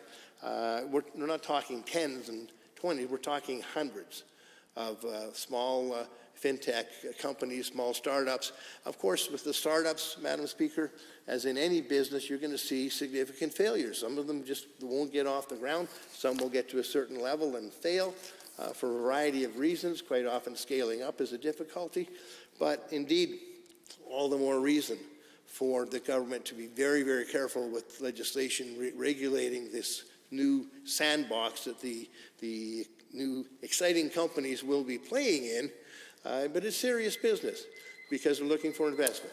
Are there others to join the debate? The Honourable Member for Lethbridge East. Thank you, Madam Speaker. I do appreciate and acknowledge the comments by our opposition member previously. I think he has pointed out some key messages that we do have to regulate this in a very careful way. And that's why it's my pleasure to rise and thank the Minister, through you, Madam Chair, for the great work in bringing this bill forward, particularly to the second reading of Bill 13, the Financial Innovation Act. So our government has been working continually for Albertans in nearly every economic sector. Alberta's economy is more diverse than ever, and as we intensely focus on creating more jobs and building our economy. So a little bit of history from what we were able to dig up on in this sector. From 2000 to 2020, Alberta's real gross domestic product in the financial services sector grew at an average annual rate of more than 4%, outpacing growth in all other provinces and contributing over $14 billion to the provincial GDP in 2020. Nearly 63,000 Albertans were employed in the financial services sector in 2019, and we want to continue to build on this growth and the attractiveness of doing business in Alberta. In Bill 13, the proposed rules will make it easier for entrepreneurs anywhere in the province to test products in the emerging field of cryptocurrencies and online banking.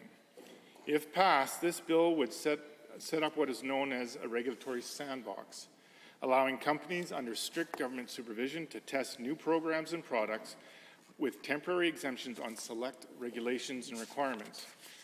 Companies would also gain access to certain information with strict parameters and individual permissions governed by the Minister of Finance and his advisory team. These are just some of the reasons I think Bill 13 is essential to the growth of our economy here in Alberta by exploring, challenging the status quo, and engaging with industry to provide new and innovative ideas to all Albertans and potentially all Canadians. The Government of Ontario had a capital markets modernization task force which recommended the creation of an Ontario FinTech regulatory sandbox and a Canada-wide regulatory sandbox for all financial services.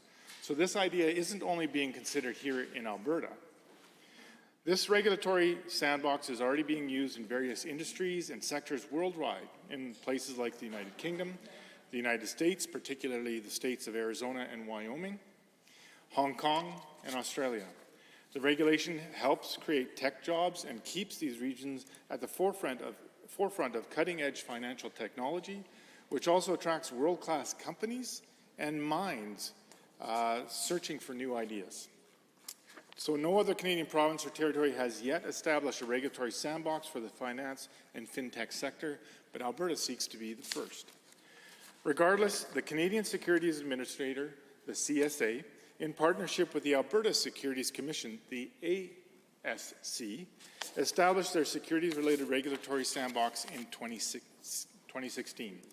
The establishment of an Alberta regulatory sandbox would be complementary to the CSA and ASC's regulatory sandbox and provide the certainty, security, privacy, and governance needed for the financial technology sector to operate here in Alberta more fully. Margaret Paprosky, the Chief Operating Officer, General Counsel, and co-founder of Investify, stated on March 31st, "I applaud the Alberta government's commitment to supporting innovators and businesses in financial services and fintech with its proposed Financial Innovation Act. With so much regulatory uncertainty making it difficult to create and launch cutting-edge products, the regulatory sandbox is an extremely welcome initiative. It demonstrates Alberta's commitment to being a leader in the space." That's something I think we should all be proud of. I want to take a moment to talk about some of the specific criteria each of the applicants would have to meet to be eligible to operate under this legislation. The first, physical presence requirement. Applicants must maintain a corporate physical presence right here in Alberta, meaning applicants must have an office in Alberta or senior staff living in the province of Alberta. Financial services requirement. The regulatory sandbox is designed for companies that offer financial products or services. This isn't just a broad blanket legislation applying to all kinds of different sectors, but specifically to fintech and financial products. The innovation test. Applicants must adequately explain how each eligible product or service is considered new and original, or a new adaptation, or a material improvement of another product or service. Applicants would not receive exemptions for products or services currently offered in Alberta by other companies. They must be new. Business plan requirement. Applicants must provide a sound and viable business plan, including details for testing their financial product or service and plans to exit the regulatory sandbox. In addition to these requirements, there are also case-by-case dependent requirements like risk management policy, security, privacy, and insurance qualities that would be decided by the Minister's expertise and governing advisors. Lastly, I wanted to talk about the attention to detail to ensure transparency. The government will be making a website available to the public which would outline 1, the name of each participant issued acceptance, 2, a description of the product or service each participant is offering through the sandbox, 3, a list of the exemptions provided to respective participants, 4, any terms, conditions, or restrictions imposed by the minister on a case-by-case basis, and 5, any amendments, revocation, or cancellation of the acceptance certificate. Once and if passed, the goal of this bill is simply to create a regulatory sandbox for financial services and fintech companies in Alberta. And Alberta would be Canada's first province or territory to establish a regulatory sandbox for these sectors. These measures would ensure that Alberta remains a growing destination of choice for financial services and financial technology companies, growing business, and creating jobs. It will benefit Albertans through innovative products and services for generations to come, as well as diversifying our economy even further. Thank you, Madam Speaker, and thank you again to the Minister for bringing this bill forward. I would ask that all of our colleagues in this place support this bill. Thank you. Yeah. The Honourable Member for Calgary Buffalo. Appreciate the opportunity to address this at second reading, Financial Innovation Act, Bill 13, and appreciate the member from Lethbridge East for sharing some information that I think will be helpful to Albertans because this is a new area to venture into. And so we need to be as clear as possible so that Albertans understand what their government is doing. And there obviously is a huge interest, not only from the 63,000 employees who work in this area, but also potentially for the new sector that will flourish and develop in Alberta as a result of this bill. I'm certainly hoping that that's the case and that we see even more GDP added to, we see even more billions added to our provincial GDP, and that can only be a good thing for Albertans. And I do want to say that I'm glad to hear about ASC, Alberta Securities Commission, mentioned. They have always been stalwarts in terms of ensuring that the securities sector, the security space in this province remains strong and trustworthy, and they do good work in terms of ensuring that the capital Albertans invest and others invest in securities is regulated, that we go after, the Commission goes after people who are taking advantage of the investments of Albertans, and I remember back when I was finance minister, and I got a call from the finance minister of the day, who was a member of the Conservative Party of Canada under the Harper government, and he said, I want you to essentially get rid of the Alberta Securities Commission. I want you to consolidate it across the country. We want to consolidate it across the country. And I said, why would I do that? We have a different, companies. We have an energy sector here that we know well, and our Securities Commission knows well, and they can stand up for Albertans better than a consolidated commission out of Toronto likely could. And he said, well, I think you're going in the wrong direction. I said, well, I don't think so. Alberta needs its own security commission, and the member from Lethbridge East was correct in saying that they were innovative, and they were strong, and they did things that this Financial Innovation Act is building off of. And we may not have had that, we likely wouldn't have had that, had I listened and taken the direction of the federal finance minister at the time of the Conservative Party of Canada. I too want to say there are positive aspects of this bill, and I think it is something that should get a lot of airtime, publicity. There should be media about it so that Albertans can understand what this bill is all about. I think on this side we have general broad policy agreement in this approach, and I would stand up and support it. I will stand up and support it. It's new legislation, however, so that's why I am suggesting that we need to be speaking about it frequently through potentially our own communications to our citizens.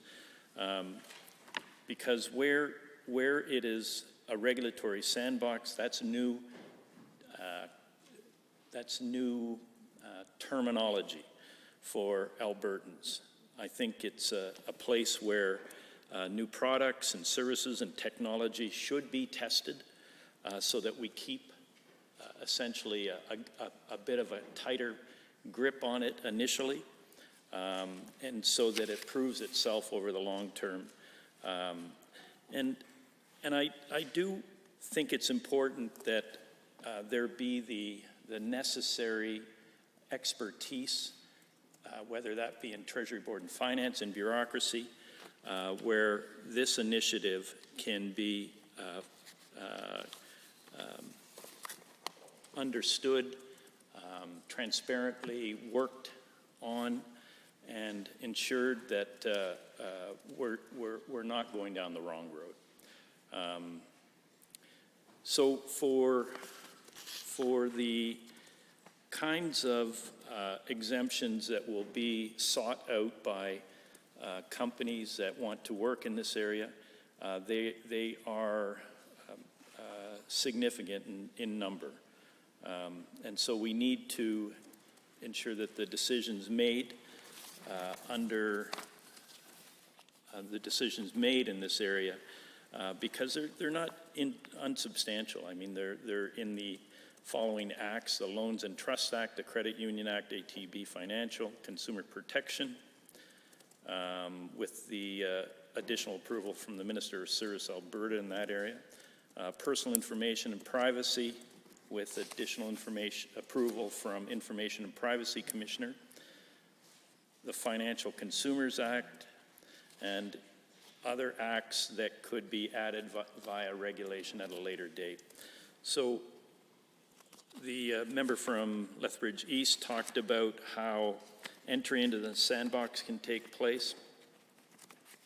I won't go over that, but that's useful to know as well, because there is a direct skin in the game or investment in Alberta that must be a case.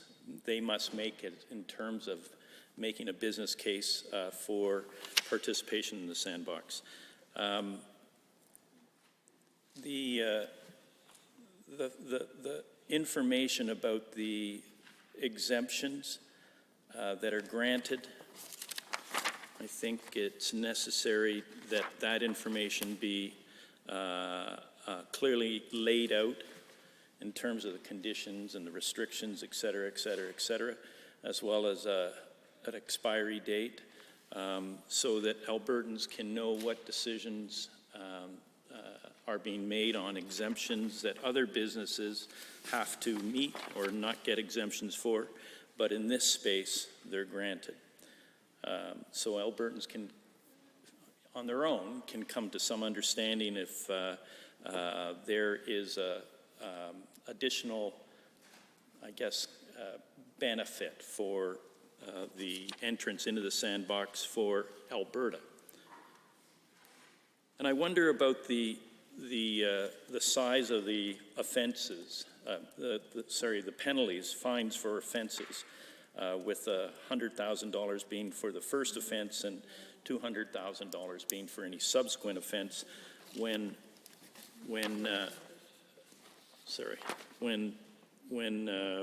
companies are found to go against found in breach of the terms that they have already been approved of having. I just wonder if that's an adequate amount, seeing that the potential problems that will be caused to Albertans if offenses are committed. So I'm glad to, as a member from Lethbridge East talked about, that there is a cross-section of support for this endeavor in this province. I'm glad to understand that and hear that, and I think that that shows that things potentially are on the right track. The challenge, I think, will be to ensure that the broad powers given to the minister in this case have some checks and balances along the way, and that there is transparency in terms of the decision-making that is made by the minister with regard to these businesses that are starting up in this space. Because we do have some pretty problematic decisions been made by government as a whole over the last 2.5, 3 years, and I wouldn't want to see those recreated in this space as well, nor would Albertans benefit from some of the bad decision making that's been made. For instance, the pipeline investment of $1.3 billion that was made by this government with no return at all. So those are some of the concerns that I would kind of just want to put on the record, recognizing that this is a start and needs to see some positive steps taken. I'm willing to give it that support so that it can take those steps, but with some caution around the lack of transparency, the size of the fines, and I'll sit down. Thank you. Are there others? The honourable member for Edmonton-Decore. Thank you, Madam Speaker. Appreciate the opportunity just to rise, just to add some brief comments here around Bill 13, the Financial Innovation Act. I think my friends from Edmonton, McClung, and Calgary, Buffalo have pretty much spoken to most of the points I wanted to make, but I guess there's something I do really want to highlight here. I guess to begin with, when it comes to innovation, I'm certainly in favor of that.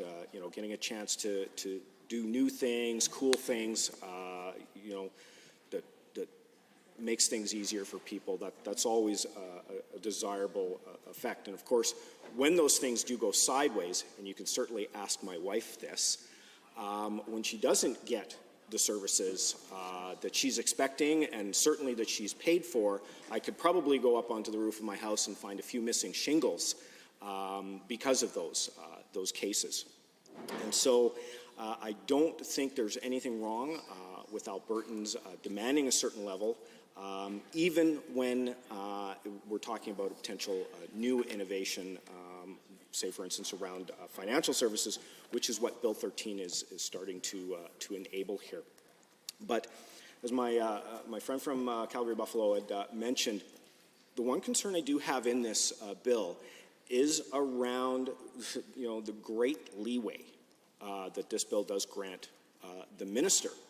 And I can't help but think, again, serving back in the 29th legislature, members of the government bench, members of the government caucus who also served during those times, had significant concerns every single time it was thought that extra abilities, extra powers, extra creative decision-making was being allowed to a minister.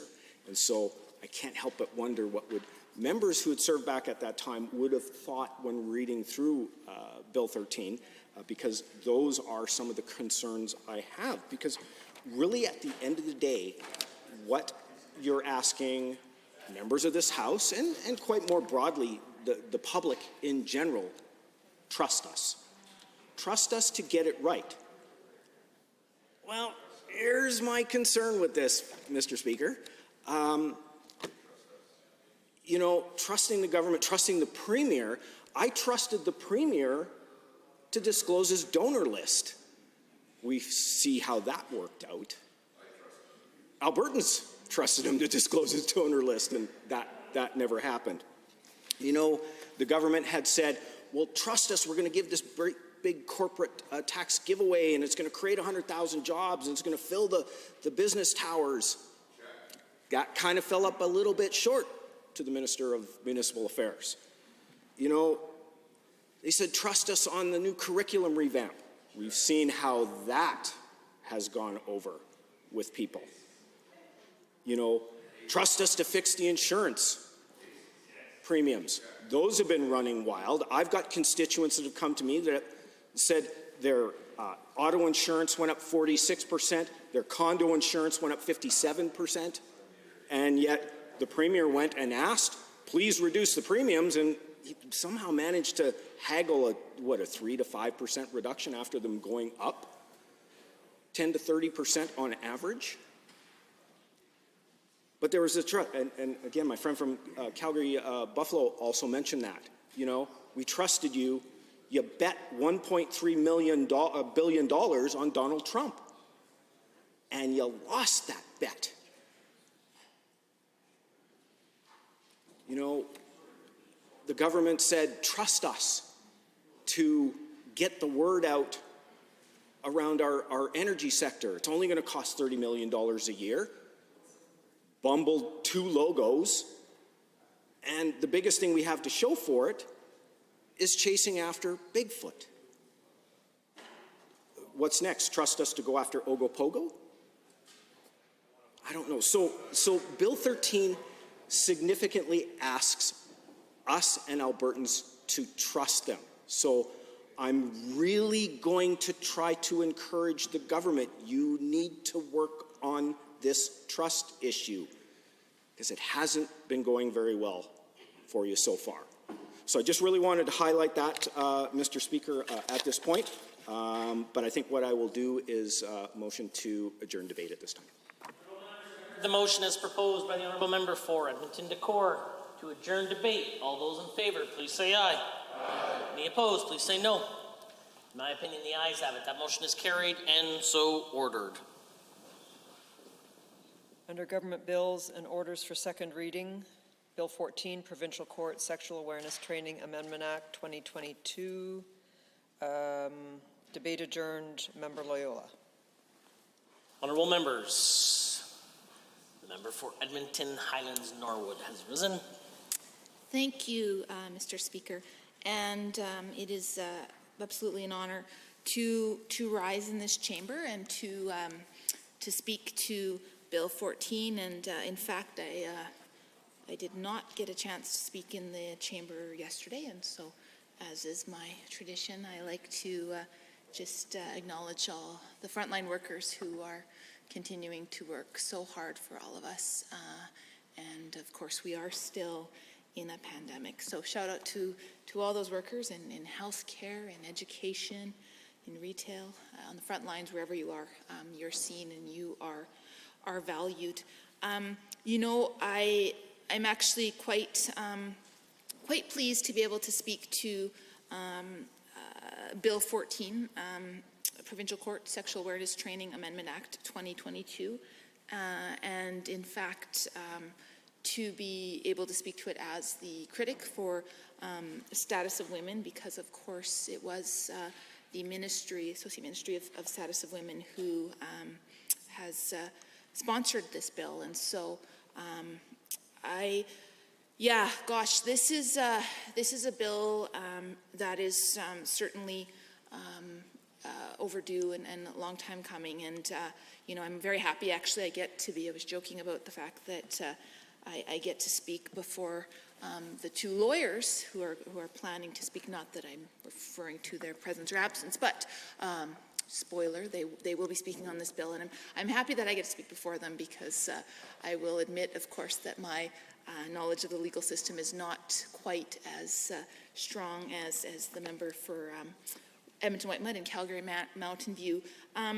But, you know, I can talk about this a little bit from just, you know, what I've heard from stakeholders and, you know, from stories that have been shared with me. You know, I shared earlier today one of the most powerful parts of my job. I don't know if all the MLAs would agree, but for me, it's to be able to hear people's stories and to meet folks. And actually, earlier today, I met two lovely young women here in Edmonton who are both healthcare workers. One is a respiratory therapist, and the other is a nurse. Their names are, I'm sure they won't mind because I already posted on social media. Their names are Sabrina and Anna, and I met them because they actually met at the beginning of the pandemic, and they are going to get married in September, and they asked if I would be their wedding officiant, and yeah, and it's really exciting, and they're both obviously doing so much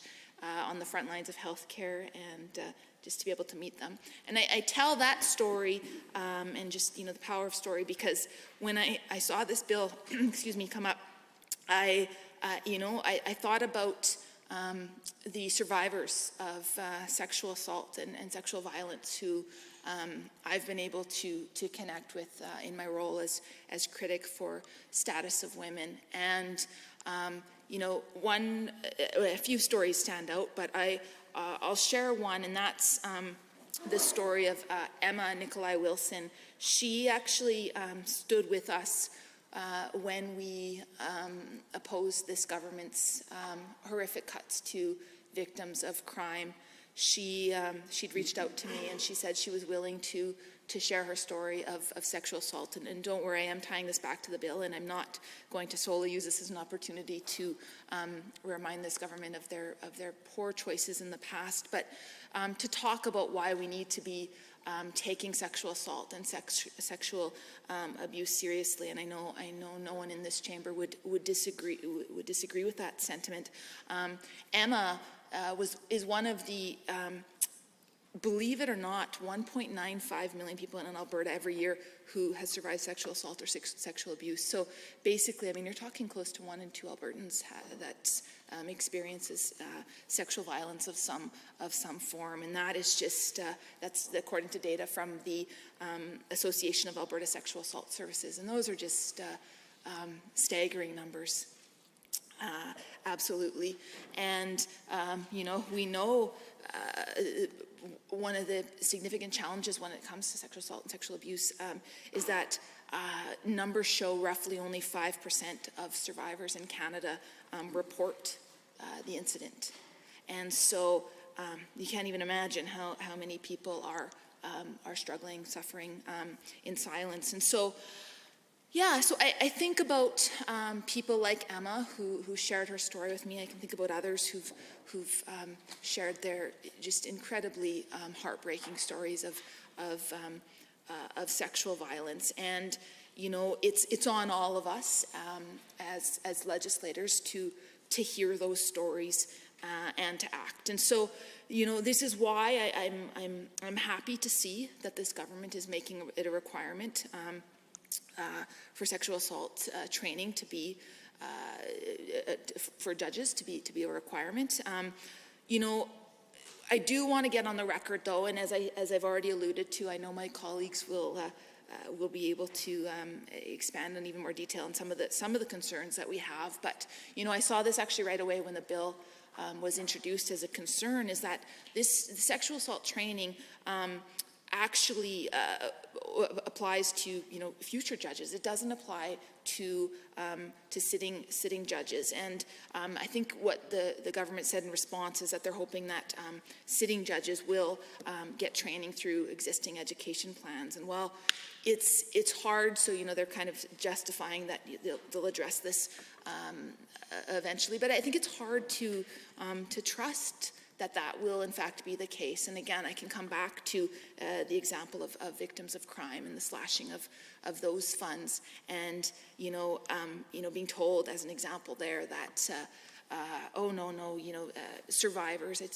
Try not to use the word victims, but of course that's the name of the fund. But that survivors they'll have supports. And sure enough, I heard from countless Albertans who didn't get supports, who were denied claims. We know and this is what we raised, and I truly actually believe that we might be able to get some movement from this government on that decision on victims of crime, because we know that survivors of sexual assault, sexual violence, many often don't report. And if they do report, they take their time reporting because it's incredibly traumatic, right? And so the changes to the Victims of Crime Fund meant that survivors, if they didn't apply within a 45-day window, they would be denied, and that's exactly what has happened to some folks. And so I give that context to say you can imagine why we are concerned, we are skeptical about this government just promising that they'll address some of these issues later on. So a couple of other concerns that I want to raise, and I will actually point out that I'm going to use the words of somebody who's far more versed on these issues than I am, and that's Jennifer Cochan. She is a law professor at the University of Calgary, and she's actually I think she's only so far issued a tweet thread, but she is, I think, I'm looking at my colleague from Edmonton White Mud, she's planning on writing a blog about this. And I've read much of her work before, and although I still often need it explained to me by my colleague from Edmonton White Mud, she does do a good job at distilling some of the issues. And she did this with one piece of this proposed bill in front of us, Bill 14, and that's on the definition of I'm sorry, I closed my window. Here we go.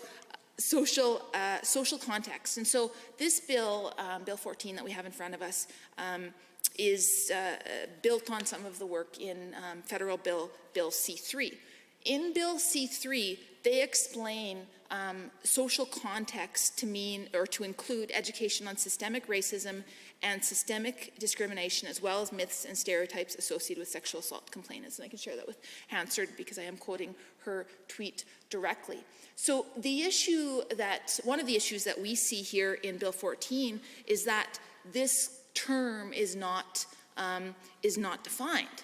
And that's troubling at a time when, we should be absolutely equipping judges, well, all Canadians, in fact, with an understanding of systemic racism and systemic discrimination, and taking, an intersectional lens to look at, the causes of some of these issues. And she points out as well myths and stereotypes associated with sexual assault complainants. I mean, we know, anybody who's followed some of the past on what led up to Bill 14, the issues with, was it Justice Robin Camp? Mm-hmm. And, the perpetuation of rape myths, of awful stereotypes. It's clear that we, not just in the justice system, but in the justice system as well, that these myths persist, right? So what an opportunity, and it's, perhaps it's a teacher in me, what an opportunity to really educate and to talk about, or to dig into some of the bigger issues around myths and around stereotypes. And again, I really want to reiterate the piece around systemic racism as well. Right? We've talked in this chamber about the barriers that racialized folks have experienced in navigating the justice system. No one in this chamber needs to be explained the fact that Indigenous folks are overrepresented in the justice system. And so this is why, we need to ensure that judges are equipped with a really broad understanding of these issues. So including systemic racism, systemic discrimination as well, and just really giving a good understanding of what social context issues really mean. And I would add to that, you know, looking at issues around gender, and you know, we also know that there are, you know, there is homophobia and there is transphobia in the justice system as well. Perhaps it's not always as obvious, but again, this is where, you know, taking that intersectional lens is so critical. And I know intersectionality is not a word that this government seems to embrace, and I'm not saying that just to start anything. It was in fact their premier who said that intersectionality is a quote unquote kooky theory. And we've seen that very ideology play itself out in the crushing of GBA plus, gender-based analysis plus, across this government. For folks who don't know, GBA plus is a really important policy lens to ensure that policies and programs from governments, they're very much analyzed from an intersectional lens before passed and before impacting the lives of Albertans. And I've called on the previous Minister for Status of Women and the current Minister. I called on them both to do better, because when asked if there's any sort of a lens being applied to legislation, policies, programs, the answer is no. And that was something that I was so proud to see under this government, you know, under the NDP government, because when there is a gender-based lens applied, we know you know, that the results are better as well. I know I'm explaining it in a simplistic way, but the reality is I'm concerned. I'll come back to Bill 14. I'm concerned that when we've got a record like that from this government, that we won't see the proper education and training for judges that they ought to have. And so calling on this government to really think about that as well. And I do hope, I know, like I said, I know my colleagues are going to speak to this as well, but I do hope that we get some, thank you, Mr. Speaker, I do hope that we get some responses from this government on some of the questions that we're going to raise. Because again, I'm happy that this piece of legislation is before us, but we've got an opportunity, and perhaps there will be some amendments forthcoming, but we've got an opportunity to make a really important bill, a good bill, a lot better and a lot stronger. And I think everybody in this chamber can agree that on an issue as important as sexual assault and sexual violence, that we want to get it right. And when you've got experts in law urging you to amend and to make it better, I think we should listen to them. And so with that, I think I will wrap up my remarks here right away. And again, you know, just point out that, you know, I am happy to see this from this ministry, but I urge the minister to take our points seriously. So thank you, Mr. Speaker. Honourable members, are there others wishing to join in the debate this evening? The member for Calgary Mountain View has the call. Thank you very much, Mr. Speaker, and I'm pleased to rise and speak to this incredibly important piece of legislation. I'd like to start out by saying that I am supportive of the bill insofar as it goes, but I think that there are a few things that could be done to make it better. So I think it's worth starting with the importance of this bill. So there is a long-standing legal tradition of sort of separation of powers between the legislative branch, which is us, and the judiciary. And it's important that people not be sort of intersecting unnecessarily into each other's jurisdiction. I think we see in the U.S. a system where judges are elected. That has some problems because it can sort of result in the pushing to do things that sort of people are reactive to in the moment. So rather than thinking of the system, rather than thinking of the overall law, it can cause people to react in the moment, and that's problematic. Our system doesn't suffer from that problem, and I think that's important. But a problem that I think it potentially does suffer from is somewhat of a problem with inertia. So there has been a lot of movement in the science and the understanding of trauma and the understanding of how individuals behave after a trauma.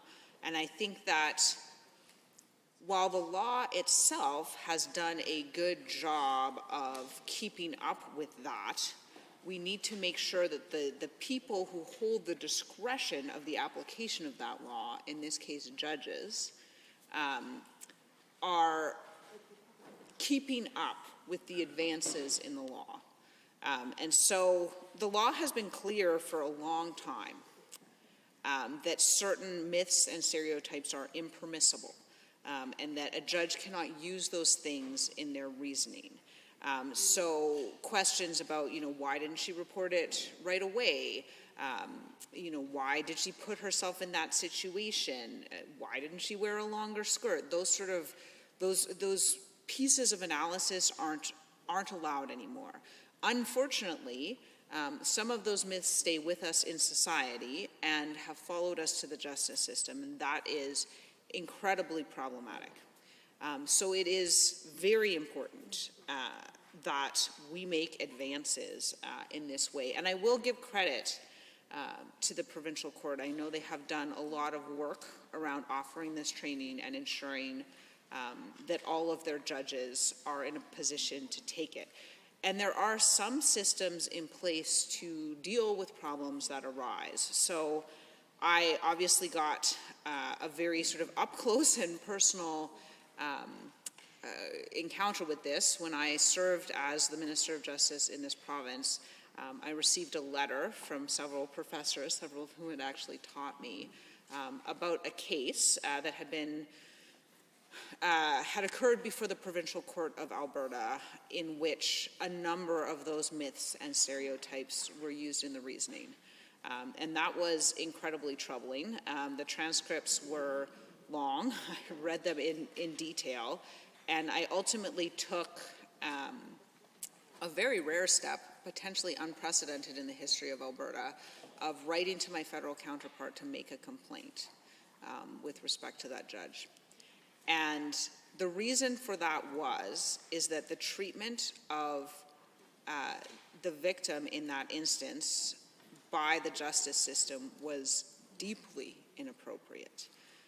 The application of reasoning, questioning like why didn't she keep her knees together, reasoning around whether or not she had consensually engaged in activity because she was homeless and she was essentially trading that for a place to stay. These were all extremely problematic, and the myths and stereotypes in the decision were very troubling. Ultimately, the judge was removed from the bench, which I think was the right outcome. But we need to keep in mind that this is just one case, and there are probably many in which similar things have occurred.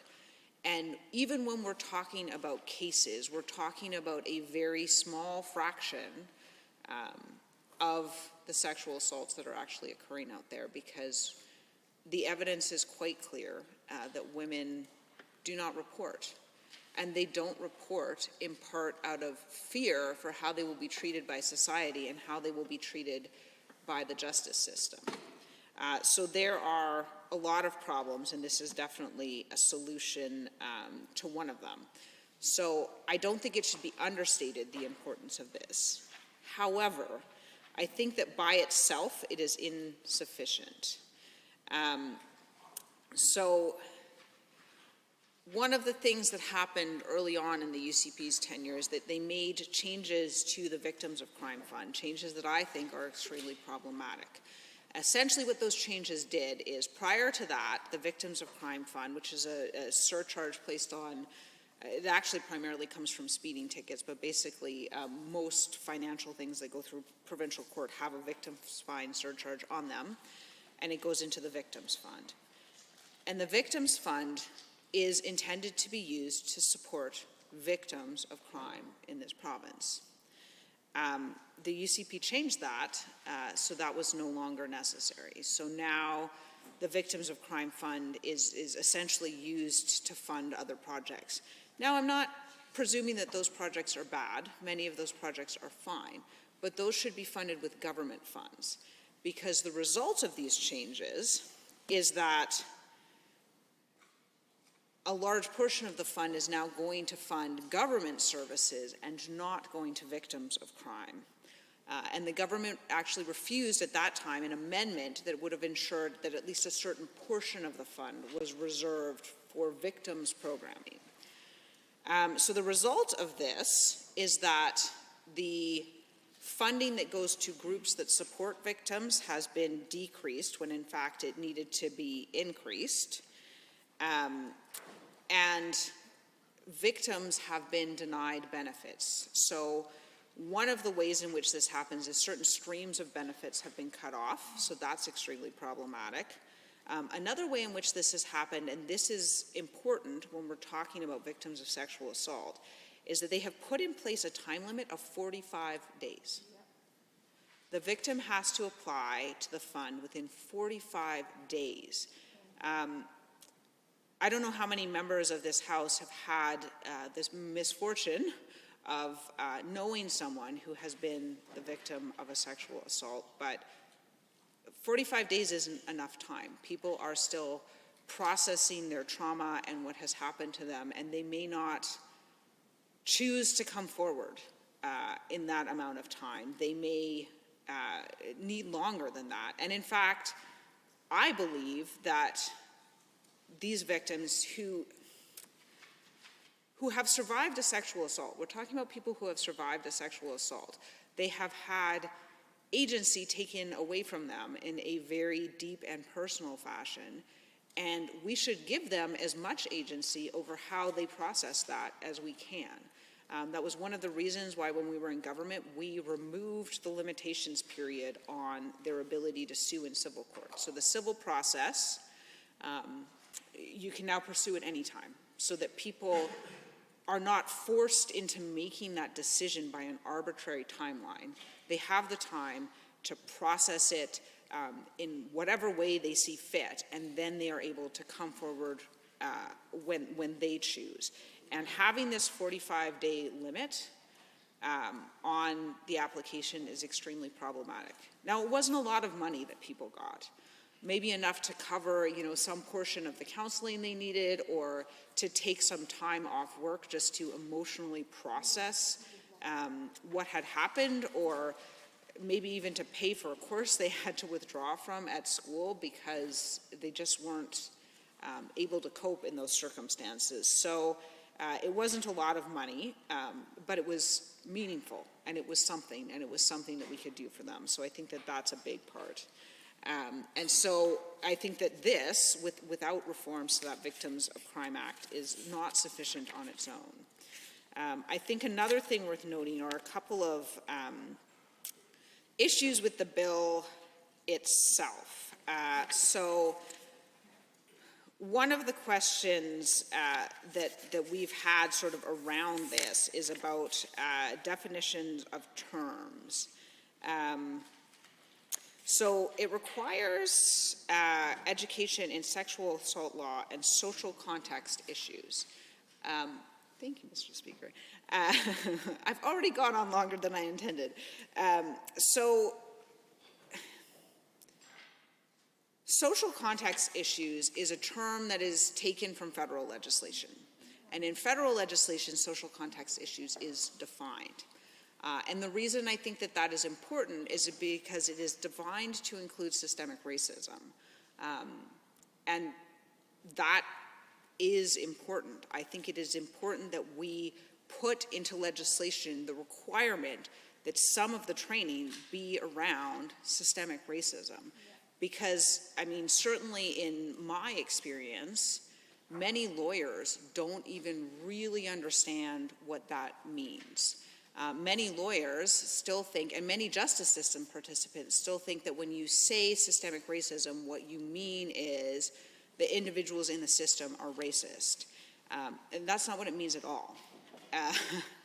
What it means is that the results of the system in its entirety have a differential impact on people of different races. And I honestly don't think that anyone who is paying the slightest bit of attention to the justice system can deny that that is the case. The incarceration rate for Indigenous people is wildly disproportionate.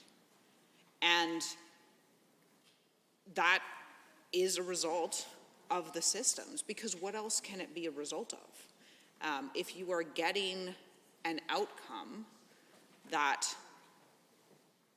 doesn't reflect the distribution in the population, if you're suggesting that the system isn't responsible for the outcome, what you're suggesting is that certain people have a greater proclivity to criminality, which is obviously false. It's obviously not true. So I think systemic racism is fairly well demonstrated, and I think it's worth using that definition in this legislation to make sure that those issues are being recognized by the system as a whole. Finally, another one of the questions I have about this is, since this legislation occurred at the federal level, there's been a lot of conversation about survivors of domestic violence and whether there should be training specifically in that, because it is a very similar problem to the way sometimes the system misfires with respect to sexual assault law. The law is clear that you can't use myths and stereotypes, but sometimes those myths and stereotypes still get used because the people who apply the law are members of society, and society still, unfortunately, suffers from those biases. And so that is clearly the case with domestic violence as well. And so I think it's worth considering the inclusion of that sort of training as well. Because again, we get the same sort of recurrent themes, both in society and potentially in the legal system, where people are, well, why didn't she leave sooner? Or why didn't she seek help sooner? Or, a series of questions like that we know just are not reflective of the way people process the trauma. A lot of people stay because there are children involved, because they have no place to go, because they wouldn't have money to buy food, because maybe they don't have a work permit in this country and they wouldn't have anywhere to go. They don't have any family or friends to protect them. Or even if those things aren't the case, there are many psychological reasons that people won't necessarily leave in the first instance. So I think it's important to recognize these things, and the bill, again, as far as it goes, I think is very important. It definitely is a step forward. I think there are some things we can do to make it a bigger step forward, to make sure that it is more inclusive. And so hopefully we will have a chance to bring those amendments. Thank you. The member for Edmonton Whitemud. Thank you, Mr. Speaker. It's a pleasure to rise and speak to Bill 14, the Provincial Court Sexual Awareness Training Amendment Act 2022. And in particular, it's a pleasure to follow the comments from my colleagues, the member from Edmonton Highlands Norwood and the member from Calgary Mountain View. Both very thoughtful sets of comments about this bill, and incredibly important, reflecting their commitment to these issues as well.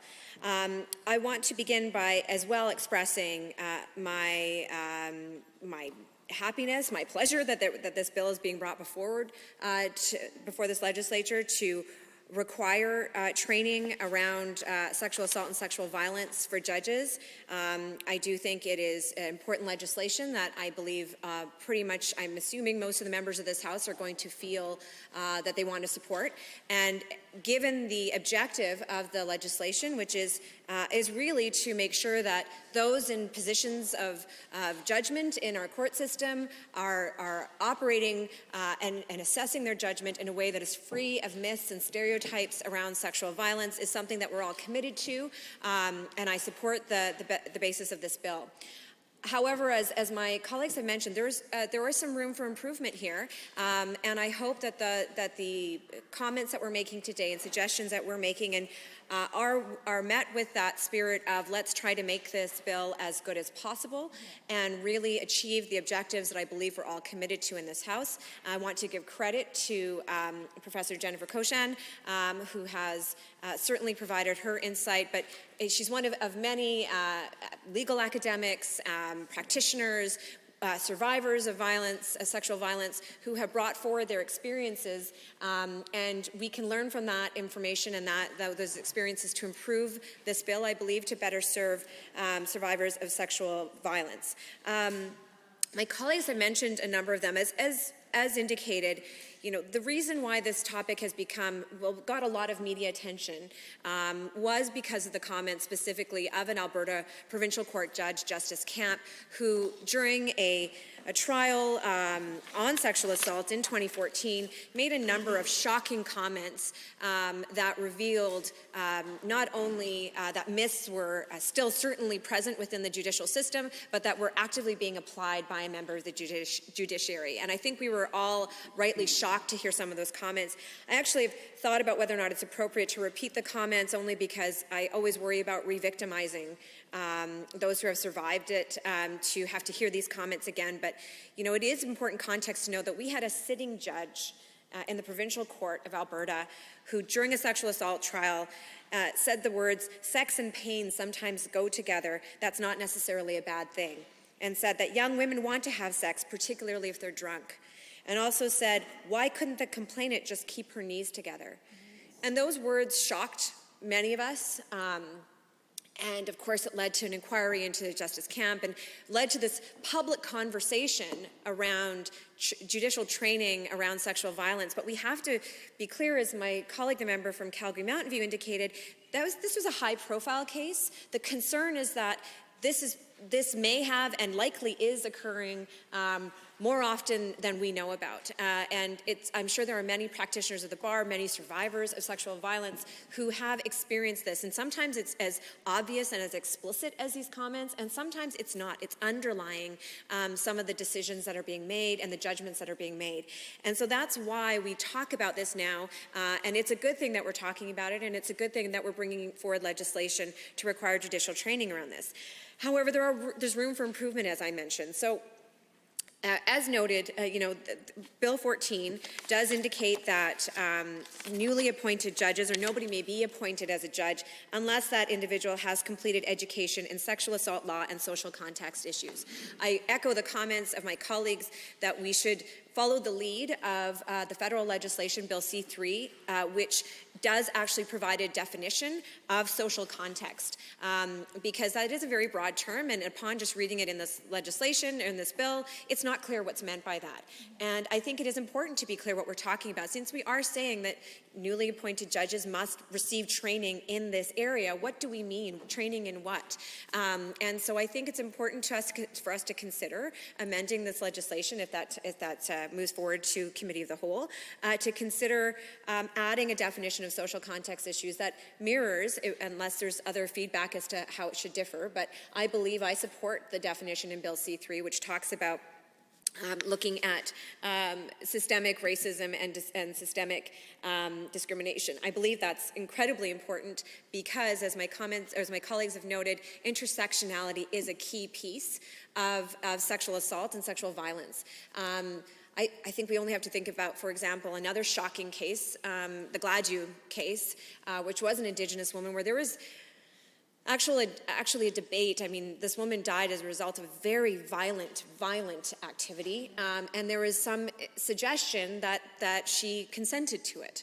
And that was the matter of that debate in that case. And I'm not sure if we necessarily would have been having those conversations in the same way had Cindy Gladue not been Indigenous.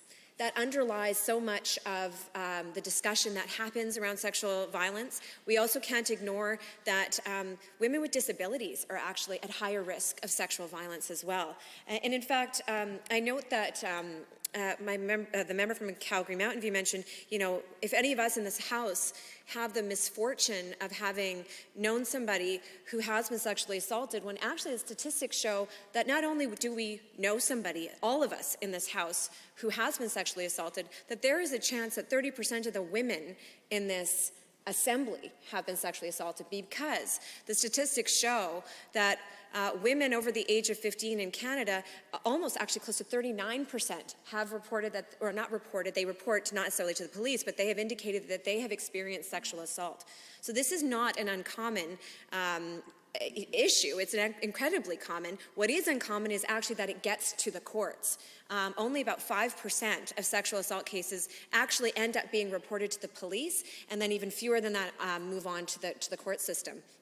So the reality is that many of us have been impacted or know somebody directly close to us who has been impacted by sexual assault. So how those matters are dealt with in the court system are critically important, because we know that myths and stereotypes actually prevent reporting.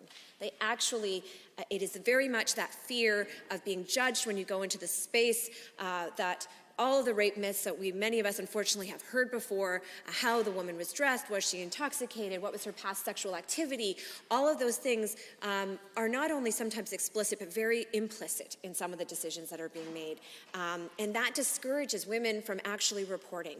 So we need, if we're going to be serious about dealing with sexual assault and violence, we actually need to be encouraging women to understand that it is a safe space for them to be able to report, that they can go forward, that they will be believed, that they will be heard, and the matter will be dealt with.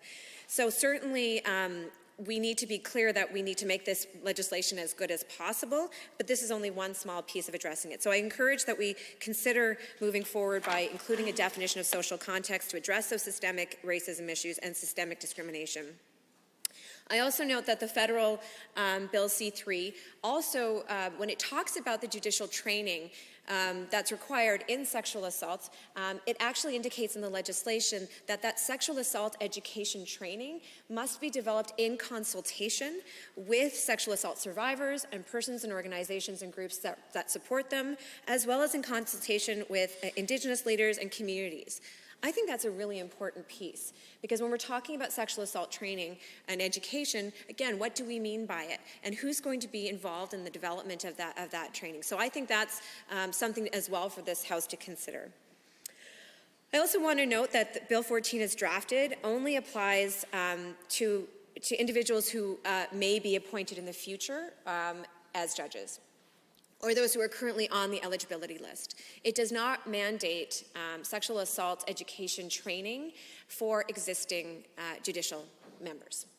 And I think that is a concern, because I was just actually having a conversation with my colleague from Edmonton Highlands Norwood about what training I received when I was in law school, which was now 20 years ago. And did we talk about sexual assault myths and sexual violence myths? And you know what, we didn't explicitly.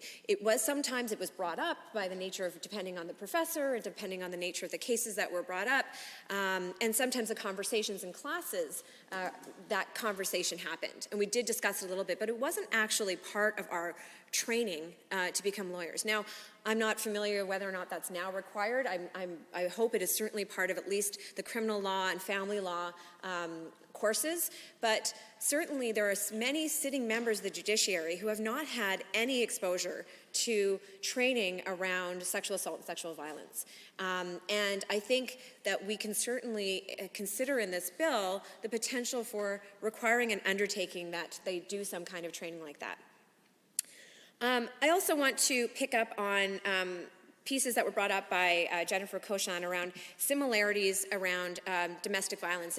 And the way Professor Cochon put it was very good. She said, we have an opportunity here with Bill 14. Why don't we expand it to include training around myths and stereotypes around domestic violence? This is an opportunity, because as noted, there are certainly many similar stereotypes that apply to domestic violence.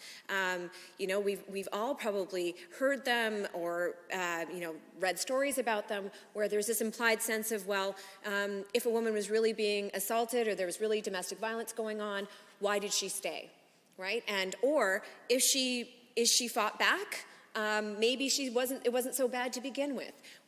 There's been stereotypes in family law for many years around that domestic violence is only raised, or intimate partner violence is only raised in custodial disputes, implying that perhaps they should not be believed.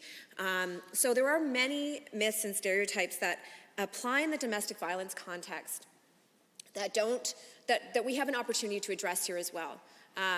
We have an opportunity to be leading in this issue, and by bringing forward required training for new judges on those myths as well. And I think there's a lot of good research and academic work that's been done as to how that can be implemented. So I hope that's an opportunity that this government takes in the spirit, of course, of making the best legislation possible. Lastly, I want to mention that, I appreciate that there have been a number of pieces of legislation since this government was elected that are around the issue of violence against women. We've seen Claire's Law and human trafficking legislation, as well as now this piece. And this is important. I'm not going to deny that. I think that's good work, and I think members of this side of the Assembly have supported those pieces of legislation. However, I do have to comment on the fact that whenever I do see legislation or action taken by this government specific to women, it seems to be around this idea of women in positions of victimhood, positions of violence, and there's bills that are brought forward that are focused on legal mechanisms to address that. And those are important. Those are an important part of the work that we need to do to address violence against women.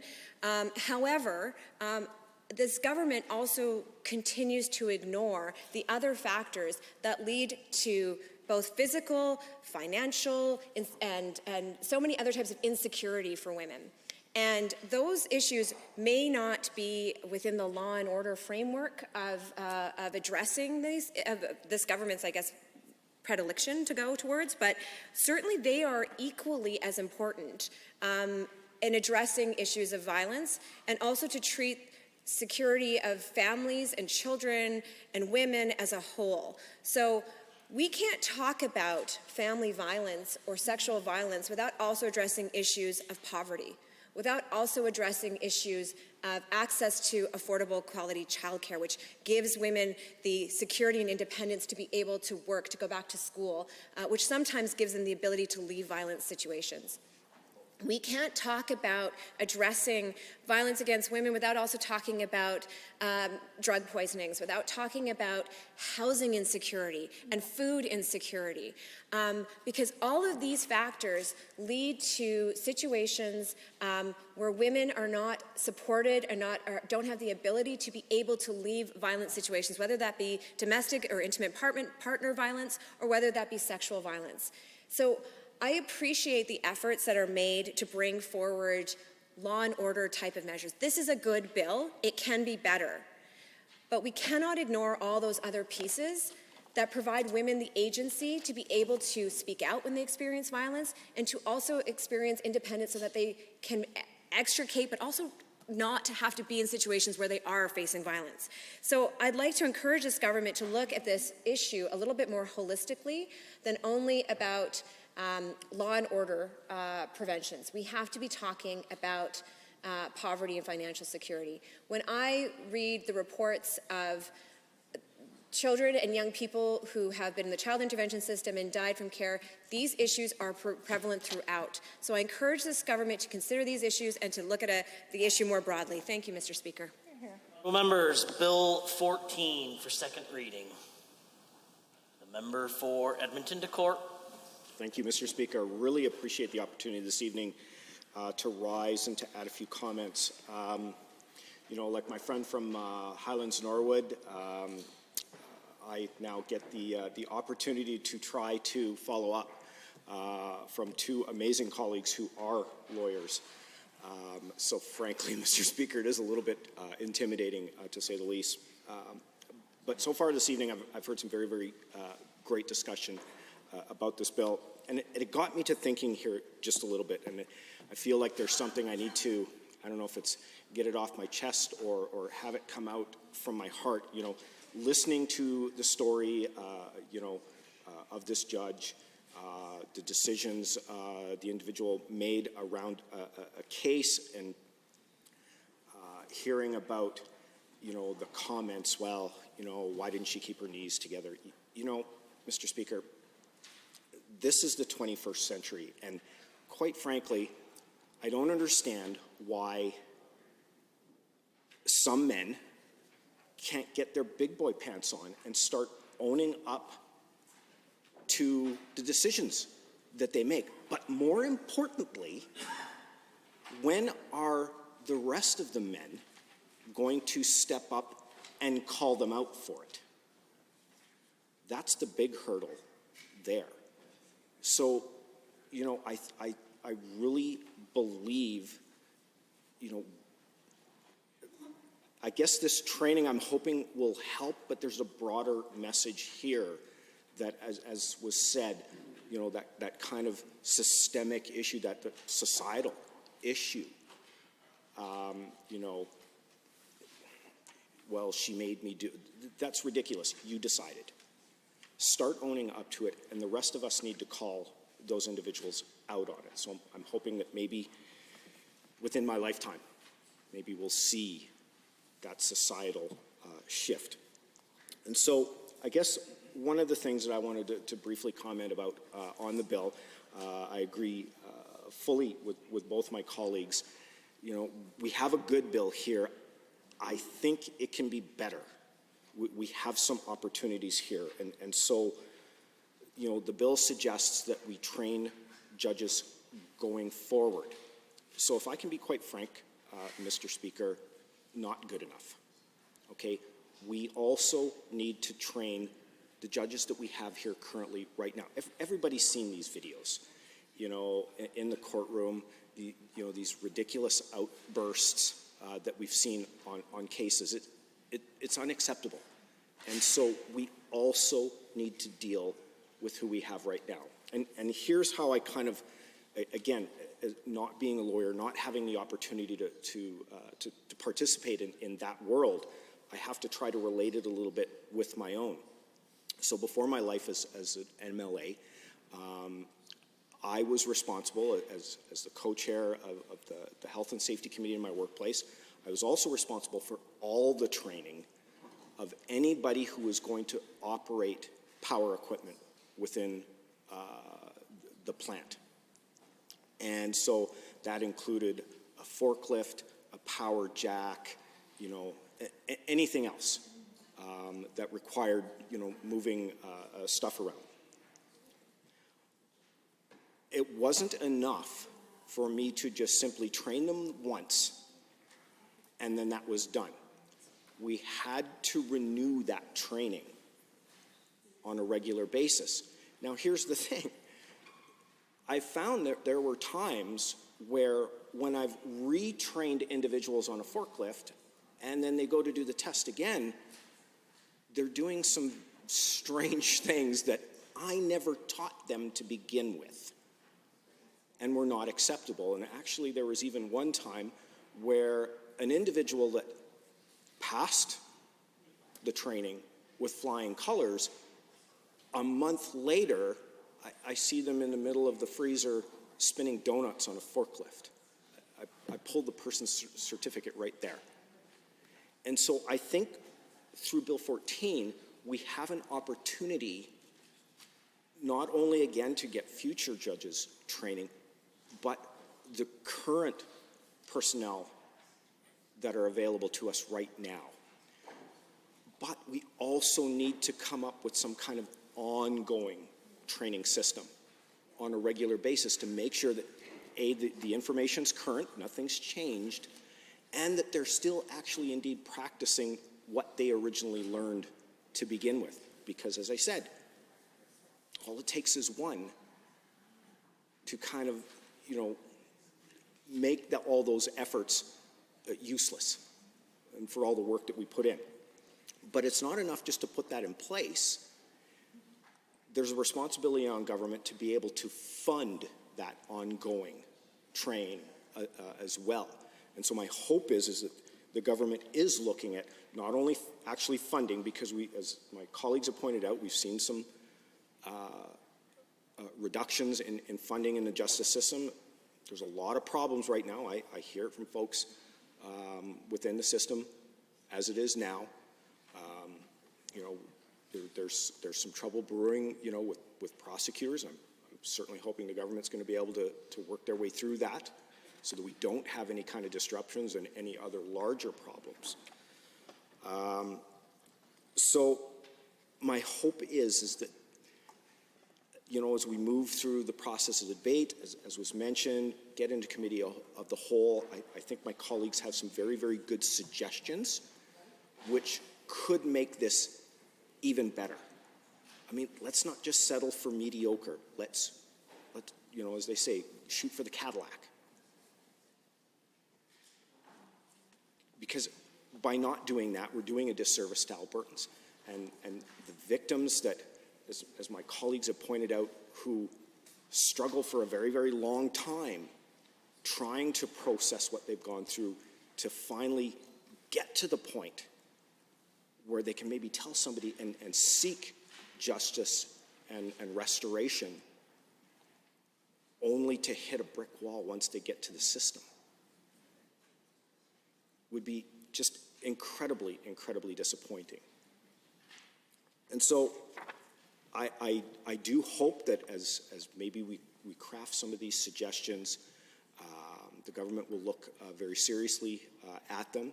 Again, we have an opportunity, not just our future judges, but what we have currently providing service to us here in the province right now, as well as a continuous ongoing program to, I guess, to some degree, recertify individuals that they still continue to practice the good things that they've learned around this. So my hope is that we'll see some of that, and with that, I will conclude my remarks, Mr. Speaker. Honourable members, are there others wishing to add comments to the debate this evening? Seeing none, I am prepared to call on the Minister to close debate. Honourable members, on the question of second reading of Bill 14, Provincial Court Sexual Awareness Training Amendment Act 2022, as proposed by the Honourable the Associate Minister of the Status of Women. All those in favour of the motion for second reading, please say aye. Aye. Any opposed, please say no. In my opinion, the ayes have it. That motion is carried and so ordered. Bill 14, Provincial Court Sexual Awareness Training Amendment Act 2022 is now read as second reading. The Deputy Government Whip. Thank you, Mr. Speaker. I move that the Assembly be adjourned until 9 a.m. Thursday, April 21st, 2022. Honourable members, having heard the motion as proposed by the Deputy Government Whip to adjourn until tomorrow morning at 9 a.m., all those in favour of the motion, please say aye. Aye. Any opposed, please say no. In my opinion, the ayes have it. That motion is carried and so ordered, and the House stands adjourned until tomorrow morning at 9 a.m.